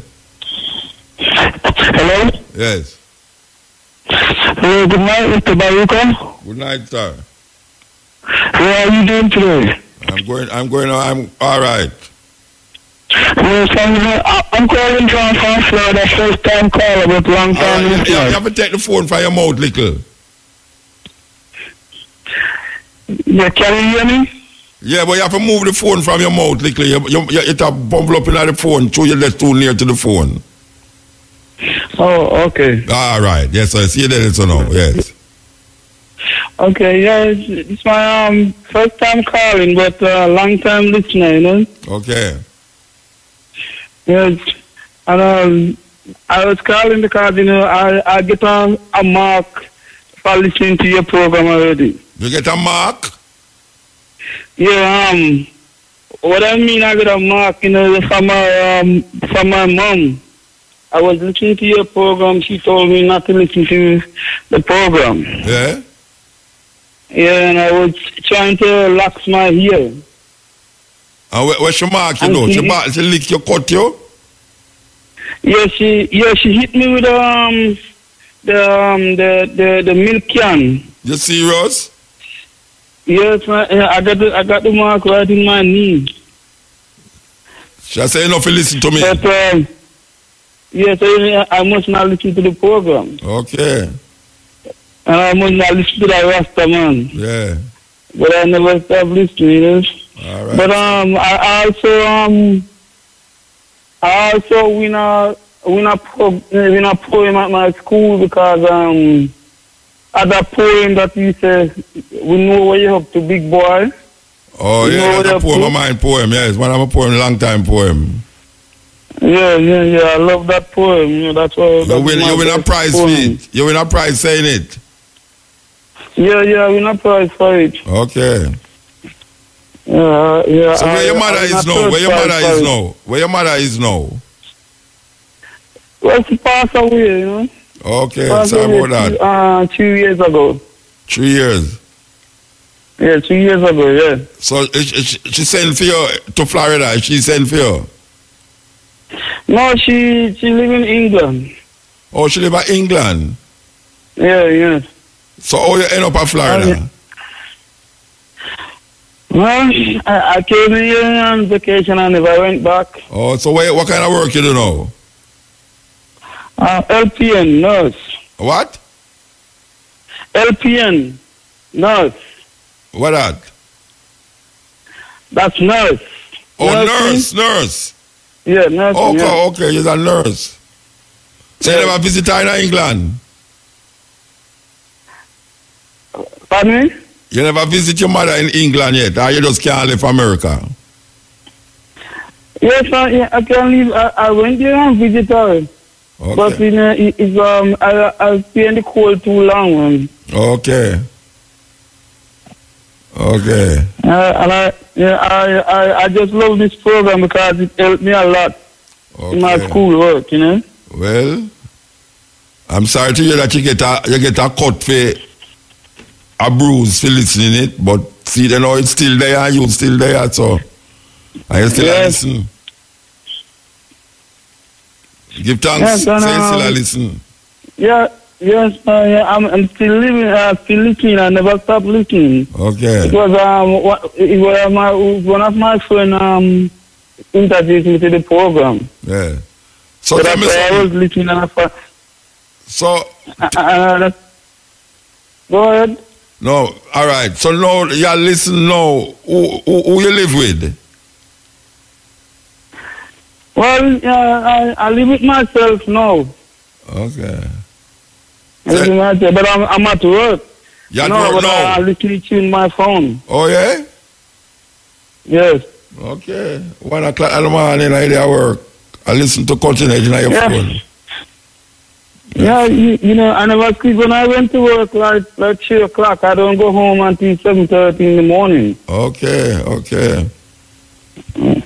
Well, yeah, and I also even write a song after poem too, and it was Vice, and it's on the YouTube.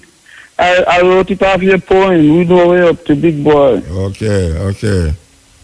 All right, sir. Give thanks. We can call. So why you choose to call tonight? I never call yet. I've been calling, but every time I call, you know, the phone, the phone thing. Sometimes they have me on hold, and I never get you. Okay. So I never stop trying, you know. Yes, sir. Very, very interesting. Yeah, well, you're not the first person to tell me say them parents never want them listen, but you're the first person to tell me say you get all a bruise and a cut because you listen. So, you know, it's the first I hear that in 20 odd years. I've been hearing a whole heap of youth say their mother used to cuss and say don't listen, but you say she not going to cuss you, but she lick you, scar you with a tin. Yeah, because I was putting locks on my hair. Okay. She told me to trim. Yeah. And I wouldn't trim. Yeah. And I one day she you know, get tired of it. Yeah. Because I would keep on doing it. I find the program interesting, so you know I just keep listening to it. Yeah. All right, sir. Well. And you see just took the milk can and show it. It's stuck right in my knee. You're serious? Yes. Oh gosh. Anyway, give thanks, brethren. Call again, yeah? Yeah, man. Yes, okay. Keep up the good work. Yeah, man. Every man. Okay. Yes. You know, when you hear all them call, you know, you can't stop though, yeah, though. You can't stop. Believe you me. Apologize apologize for being black, for all I am plus all I lack. Please, sir, please, ma'am, give me some slack, cause I apologize. I apologize for being poor, for being sick and tired and so. Since I ain't slick, don't know the scope, I do apologize. I apologize because I bear resemblance most black people share. Thick lips, flat nose, and nappy hair. Yes, I apologize. I apologize for how I look, for all the lows and blows I took. On those, Lord knows I'd close the book as I apologize. I apologize for all I gave, for letting you make me your slave and go into my early grave. Yes, I apologize. I apologize for being caught, for being sold, for being bought, while being told I count for naught. Yeah, I apologize. I apologize for all I've done, for all my toil out in the sun. Don't want to spoil your righteous fun, so I apologize. I apologize and curse my kind for being fooled, for being blind, for being ruled and in your bind. Yes, I apologize. I apologize and curse my fate for being slow, for being late, because I know it's me you hate. Why not apologize? I apologize and tip my hat, cause you so rich and free and fat, son of a bitch, that's where it's at, and I apologize. Yeah, man, I tell you, serious thing, yes, ill. Ill? Okay, that one there, all right. Serious apology that. Ill. Ill, good morning, Motor. Blessed man. Yeah, man, pleased to meet the man, and even though it was just a brief moment, but pleased to meet the man. You know. You have to go remind me now. We did a Connecticut Saturday night. Yeah, Connecticut, yes. Yeah, you know, I see you sit down there, but me kind of stage fright to come say hi to you. All right, yes, I know. You want me to look on the picture, and you also take a picture with me on the eye. Yeah. Yeah, man, me just before the program start, me just look on the picture them. Because she send some picture with a whole heap, you know, me just sit down around the back and everybody will come me and think, yeah, man. Yeah, because I never know, because my daughter said she want to take a picture of me. I say, but true, me see you just go on the back there still. But no, well, you want to know, anyway, all right, you see the daughter will bring me there, you know. I tell her, don't carry me through the front, you know, because it will distract the whole thing from going. Yeah, man, I know. So you see, when we walk come in, you know, we realize it's that, I'm sure it's what happen now, because everybody get up now and I walk, come around at the front, to come take pictures. I'm tell her, I shouldn't do that, so me have to go back round. Go back and go through the back part, you know. I said just look at me like a 16-year-old when we are going the next day, she said she want to see her again. Me start questioning her about it, you know, and she said she like it and she want to see her again. Okay. You know, so I said to her, so I come Florida, come work, and she said, yeah, she want to come too, so, you know, you say something, you know. Yeah, I come back to June, you know. Yeah, man. You come back to June again? Hardford, yes. Yeah, man. So, all right, so what now is, she not go there, June. Depends on what time of June. Yeah. Because, I send her away for the June. Okay. But, yeah, Muta, man, you know, may I tell you, it was a good show, and I tell you, sir, it was a good experience. Yeah, man, good time. But, the point more hit on tonight is we on the social media. We have to just control ourselves, because with 2 finger up when we see anything, we start take picture and we just put it up. I tell you, everything. Put it up. Everything, man. And the people who are do it, you know, one of my bona fide brethren them just drop out day before yesterday. And before you know it, the people are sending a picture. Right, the man, as the way the man dead. In a dead state. And that them are saying come show me. And I feel cuss out people. I tell people you can't do that. The social media make people have no heart again, man. Then, yeah, man, and that me I try make them get away from, because once you start do them thing, they just get callous. Nobody not here, no separation. Yes. You know what I mean? Yeah. So you find, say, as long as we keep doing them thing, they're going to cause more and more problem. You understand? Every youth I just say, oh, that just don't mean nothing. Callous, you know what I mean? Yes. everybody can't just have dead people and walk up and down with on them cell phone and you just see a dead person and it don't mean nothing. I tell you, it's an accident happening. A man took a beer the other day, man, and couple people dead down there, and the amount of picture, like me have to delete them, I have to just delete them and delete them, the amount of this side, that way, up, side, that's a way to what of them people, man. Yeah, man, nobody them not understand, and they, I mean, you know, we have to use some public address to just make the people them go back and remember, say, first time when you watch news on TV, if you get a graphic, them always give a little disclosure before them start put out the picture them. Yeah, nobody now told the worst part, I told them never usually show them body on TV, man. I read it told. It just, you know, it just come in a way, you know. Callous. Just come in a way. Yeah, man, come in a way. And then Muta, the next thing, well, you see for this place, get back to what we want it to be. We have to start with the youth, them and you see the school, the youth, them say a pledge in the morning, a pledge to them country. Because everybody else do it, you know. You know what I mean? When you come here and go to school every morning, the youth, them have to pledge. Have to say them pledge. When, you know what I mean? They are Jamaica, I mean, I hear them think they are going. Yeah. But what we're doing in Jamaica, we're making servants to come serve other people. Yeah. And that's how we are make. That's why them can't take tool and the poor. Everybody has say, them want to left Jamaica because this and that. But we can't run come town slave for people because that's how we are do. You know, that's how we are do. I just come clean white people mess.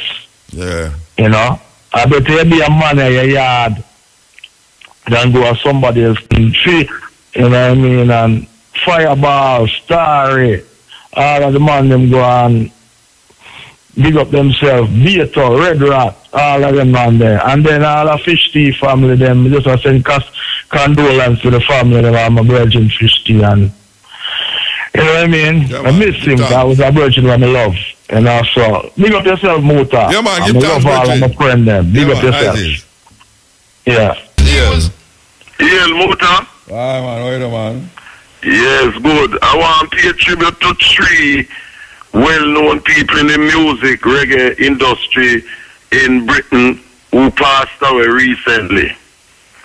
One is Sir Collins, who's originally from Greenwich Farm, St. Andrew, who passed away, you know, famous producer from the 70s here, and it was his son who died in the New Cross fire in 1981. It was his son whose sound system was playing who died in 1981. So Sir Collins passed away about a week ago, and one of his hits was Fight Life, a version of Delano Stewart's That's Life by Honey Boy, the reggae singer, you know, pioneer of Lovers Rock. And his church service is going to be Friday, the 6th of April in Dalston by St. Mark's Church.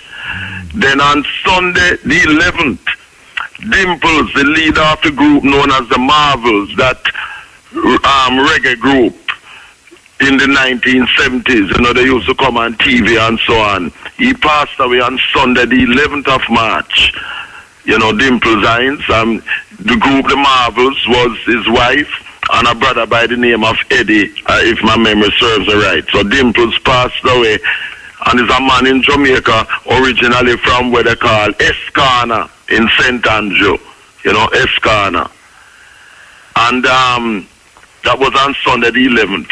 And on my sister's birthday, I mean, she's in Canada, that's Tuesday the 13th of March, we had this singer, sister, 57-year-old Claudia Fontaine, who in 1981 for JB from Brixton had a big hit called Natural Eye and appeared on television a lot, traveled a lot, you know, singing with a lot of well-known singers and so on. She passed away age 57.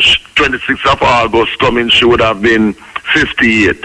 So 3 well-known people in the reggae industry, you know, paying tribute to them, you know, and so on.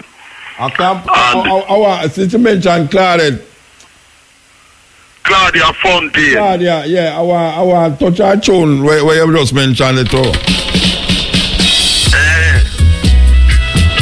Okay. Yeah, natural eye, and thing.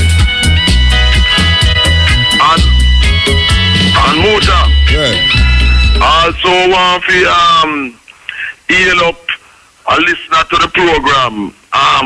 Cutty, who's in Brooklyn, New York City, originally from Wildman Street, and also to Eva from Wildman Street, Central Kingston, and Bigger the Taylor, and all of the Central Kingston people, and also St. John's Road, Spanish Town people, for real, and who used to go to Friendship Government School, and my cousin, who is in Queens, New York City, Rose, whose Earth Day was on Friday, the 9th of March. And this coming Sunday is my Earth Strong, my birthday, which I share with the great producer, who you know and others know, Keith Hudson. Keith Hudson was born the 18th of March, just like myself, Yes, sir. Happy birthday, man. Yes, give thanks. And we see things coming to a head again in Zimbabwe, because there's tension now between the soldiers who put in Managua, the new president, because it's as if they want to get rid of him now, and one of them, Chiwenga, the head of the military, wanting to become president in fact now, not just behind the scenes. Yeah. Yes, the soldiers led by Chiwenga now is like they only want him to serve one term, and then they come and take over officially, no behind the scenes thing, which I had said that the real rulers are the soldiers who carried out the coup. And not only that, Managua now, in trying to shore up his position, has made an announcement to reverse the two major platforms of President Mugabe's leadership. One, saying him going to pay compensation to the settlers who have our land through the theft and murder by their ancestors. And President Mugabe also had a thing whereby the indigenization law, whereby all major businesses in Zimbabwe must be at least 51% Zimbabwean owned. We have scrapped that and saying that, and in the case of platinum and gold, is saying that will also be considered to scrap that also.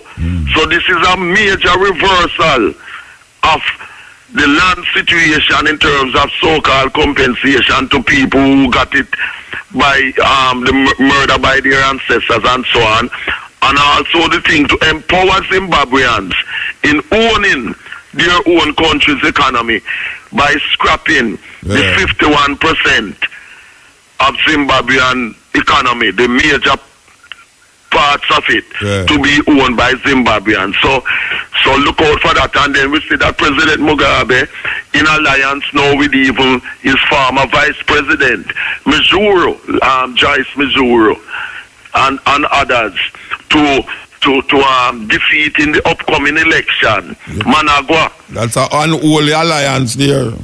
Yes, but them have a saying that politics makes strange bedfellows. Yes. The enemy of my enemy and is my I friend. have a new name for Trump, the sacking and the leaving president. Because I can't recall no president of the U.S. who has sacked so many high-profile people. I tell you, man. I don't want to come here I can't recall any U.S. president who so much high-profile people resign and leave his administration. That's why I call him the president, the sacking and the leaving president. And him is one of the time using. Yeah. Because all Tillerson, him Secretary of State, him sack him by Twitter. But Tillerson just left at Twitter, him just left in Jamaica, yeah. Yes, and he was in Africa. Yeah. He was in Africa when Trump sent the Twitter to him. Well, you know, another word for a fool is a tweet.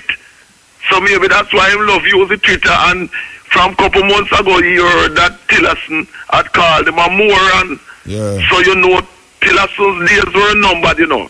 From Trump heard a couple months ago that him called him a moron. So him just tweet him out.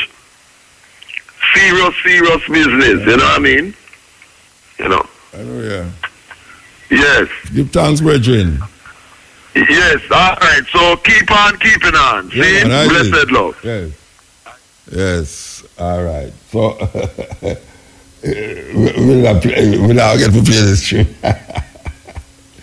We're not get to play the whole of that tune, you know. I don't want the people them hold on with them credit. So we could go and play that until somebody call. Yeah, this is the cutting edge. Yes, Ian. Ian. Hello? Yes. Hello? Yeah, man, you there? Muta, a breeze, what? We want breeze, what you do? Do I want to congratulate you? I was reading in the papers that you got the Lifetime Achievement Award in America. Yeah, in a Connecticut, yes. Give thanks. Yeah, when are you going to collect it? I went Saturday. Oh, me miss it. All right, I wanted to get through to you, but I missed you the other day on the show. All right. I just want to say congrats, man. I'm proud of you, Muta. Give thanks, proud of you, too. I'm very proud of you. But Muta, you know, I just want to say a big thank you loud and clear in front of the whole of Jamaica. Because without you, I wouldn't have reached where I reached, you know? Okay. And I don't think many people know that story, that you were the person who gave me my start in dub poetry. Tell them who's talking to them. Tell them what? Tell them who's talking these things on the radio. Mr. Breeze, man. Jean Binta Breeze. OBE. MBE. Dr. Jean Binta Breeze, MBE. Well, give thanks to say that. Give thanks to say that, man. Give thanks. Yes, man. I remember I was doing a show. It was His Majesty's 90th birthday celebration in Montego Bay. Yes. And they asked me to come chant a poem. And when I went to the rehearsal with the band up in Salem, you were there. You were the headliner for the show. Yes. And they said, daughter, I love your poem. It was a poem called Slip Your Fool, You Never Go to an African School. Yes. And you said, daughter, I love this poem. I'm going to record it. And you recorded it within a month. Yes. And within a month, you had me out as the first female dub poet. Yes. On radio in Jamaica. You did that, Muta. And I just want to thank you publicly in front of the whole of Jamaica, because I never forget that. Yes, yes. And you Yeah, go to man. England go get big. Eh? You went to England and got big. Me there, well, you know, you helped me, and Linton Crazy Johnson Yes, yes. also gave me a good start when I went to England. When I went to Europe, all the feminists asked me, how did you survive in a male-dominated field like dub poetry? And I say, well, you know, the males didn't dominate me, they helped me. Give thanks, give thanks. Yeah, man, yeah, man. So you're here for good now. You're here for good now, right? I'm here home for good. I'm retired from touring. Yeah. I'm in Hanover. And I just had my 62nd birthday on Saturday. All right. Happy birthday. Yeah, thank you. I'm home, Muta. Give thanks. So I listen to you. Since I come home, I've been home since February last year. Yeah. And I make my Wednesday night secure on Area 10 just for you. All right. Yeah, All man. right, So G enough love, you hear, Muta? Yeah, man, give thanks. And give me Iris to Jackie. Yes, Iris, of course. One love, Muta, one love. Yeah, man, give thanks. Yeah, that was Jean Binta Breeze, man. Dub poet extraordinaire. You know, I got Japan, and I see a poster coming, Jean Binta Breeze, with her band. It's the first dub poet I know, sister, will travel with her band, and she has become a very, what you call, humongous name in England as it relates to dub poetry. So, yes, give thanks. Yes. Muta. Yeah, man. Good night, sir. Good night. Yeah, you hear me? Yeah, man, I hear you loud and clear, man. All right. Now, in reference to this biblical God, right? How you fit the dinosaur? where them say is millions of years. Then dinosaur was before the 6,000 years, man. Them say the Bible has 6,000. Well, I can't tell them. I say from the first man make to now at 6,000 years. The dinosaur them was before that. All right, 6,000 years. But the Vedas, the Hindu documents concerning God. Bhagavad Gita, yeah. Yeah, that is 8,000 years. Yeah, well, Jericho, when you go to Jericho, them have a sign say, welcome to the oldest city on earth, 10,000 year old. All right. Me see that with my eye personally. Me no figure this thing out, Bridget. What you no figure out? You know, say me there in New York, you say, I may talk to a Jewish brother one time. And him was a professor, one of them yeshiva, right? And him outside now still, no? Him say, there's some wonderful West Indian lady, right? But what they have in common with Jesus, and it's the first time somebody asked me such a question, you know. Because I couldn't answer him, you know. Yeah, because him want to know. So I look back now. Right? I look back where I say, the Rasta man say, him is the 12th tribe of Israel. Right? And when I say that to him, it's like I lick him with a stone now. See? Because him start to ask me now, where's them living? Where's the tradition? For sure. For sure, you know, and I couldn't say nothing, you know, because I couldn't find out a living where I can say, this is the living where I do. Yeah, well, I not see no Rasta will uphold the Jewish tradition still. More than them say Haile Selassie is from the tribe of Judah. But in terms of the true Judaic way of living lifestyle, I don't see them live. You know, we come create our own thing right now. If Haile Selassie is the from the line of Solomon and David and them. That's what the Ethiopians them say. The Ethiopians them say that. Yeah.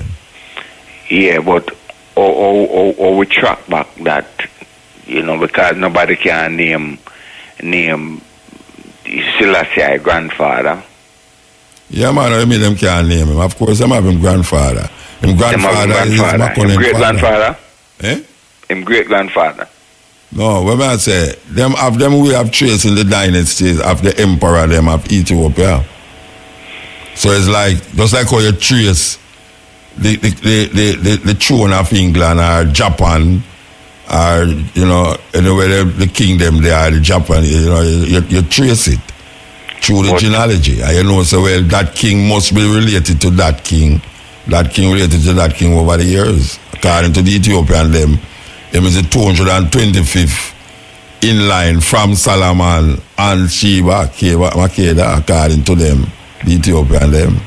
But Selassie wasn't in line for the throne. No, but he is a family. He is part of that family. He is part of the family for the throne. Well, no, you put it that way there. You know, it's like you have 10 sons. Yeah. And that 10 sons, they have 10 more sons. Yeah. But the one, the nearest, the oldest one is the one where they're nearer to the throne. Okay. But now, maybe the one who supposed to get the throne never get it because of whatsoever. And then the uncle of that son, or the nephew of that son get it. Okay, all right. So you know, if it come like the brother there so get it, so the next brother get it, so the next brother get it. So you know, if you go that way, then it's a family thing. All right. Yeah. All right. No, me understand. Yeah. Me understand that part, you know. All right, Bridget. Respect here. Yeah, man. Give thanks, Bridget. All right. Give thanks. Okay, so we'll come up to the bump. You know, so we'll go there tomorrow. Well, not tomorrow, today. at 2 o'clock with the stepping razor, the art of war. We want to give thanks for the moment. You know, I mean, in that time, we can take more calls still. But we just have to tell you that lest we forget to say, hail up to all the ones them who make it possible for the program. Continue like this. You understand? We want to play this.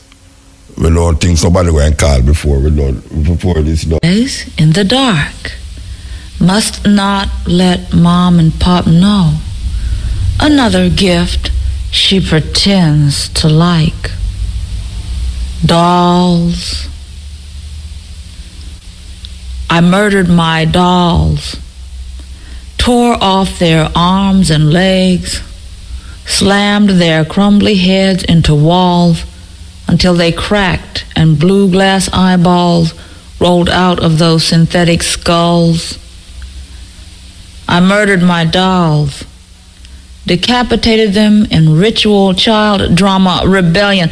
I hated that stuff they called hair and raked it out with combs, thin, wispy leaves of it, threw the bald corpses into the trash, hid them under the bed, stomped them in my imagined scenarios of crime. Just like Mommy's stoves weren't bad. I liked to cook. I liked trucks and trains and baseballs and all the good shit girls couldn't have. The best toy I ever had, a chemistry lab with real microscope. I experimented. Stuffed animals were acceptable, like the pale melon terrier I took to bed every night till Doggie's stuffing all came out. He met his demise at the stealthy hands of an unsympathetic babysitter. I hated dolls. White dolls. Dolls with pasty flesh unlike my own, and alien straight hair, and stiff, sticky crinoline dresses, puffy red cheeks, and tight little asses with no holes. I destroyed them with pleasure. Her head separated from her body. I tried to put it back on. It crumbled in my hand. Atop the toy chest, blank blue eyes focus on infinity. Gold finger-length curls gleam in ghetto morning sun. Her ruffled satin gown is stained with my spit. Daddy wants me to be a little woman of the house. No more rough and tumble. I pluck the squeeze box from her chest. It moans, "Ma, ma." They are making them like us now. Black hair, ginger skin, tan eyes, cuddlesome carbon copies. Some tap dance and urinate. A few have breasts and genitalia. She wants the one with ebony plaits. He points and giggles.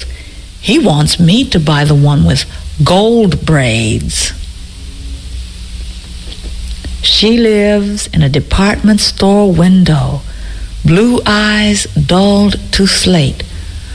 Blondes don't hold up, she tells me, taking the hour's sixth cigarette from the platinum case he gave her on their 15th anniversary. She is fresh from having her henna rinse. She wants to show me her doll collection before I go, the lovely ones of China. She educated them in the best European American schools, and now all the eligible, wealthy young men come to look them over, so delicate, so chaste, so pure, perched in the display case. They have no odor and do not breathe. Yes. That I said, you know, like our daddy them because them white and the ear them look straight and not look like fair one. But we were oriented into liking, loving stiff white dolls up to this day. Christmas time, you see some black jet picnic will come from out of some bush in Jamaica with some little white dolls in them hand. That is how we psyche develop into believing that anything black no good. Because if you ever get the same picnic a black doll, them no want it. Them cry. Them cry if you give them a black dolly.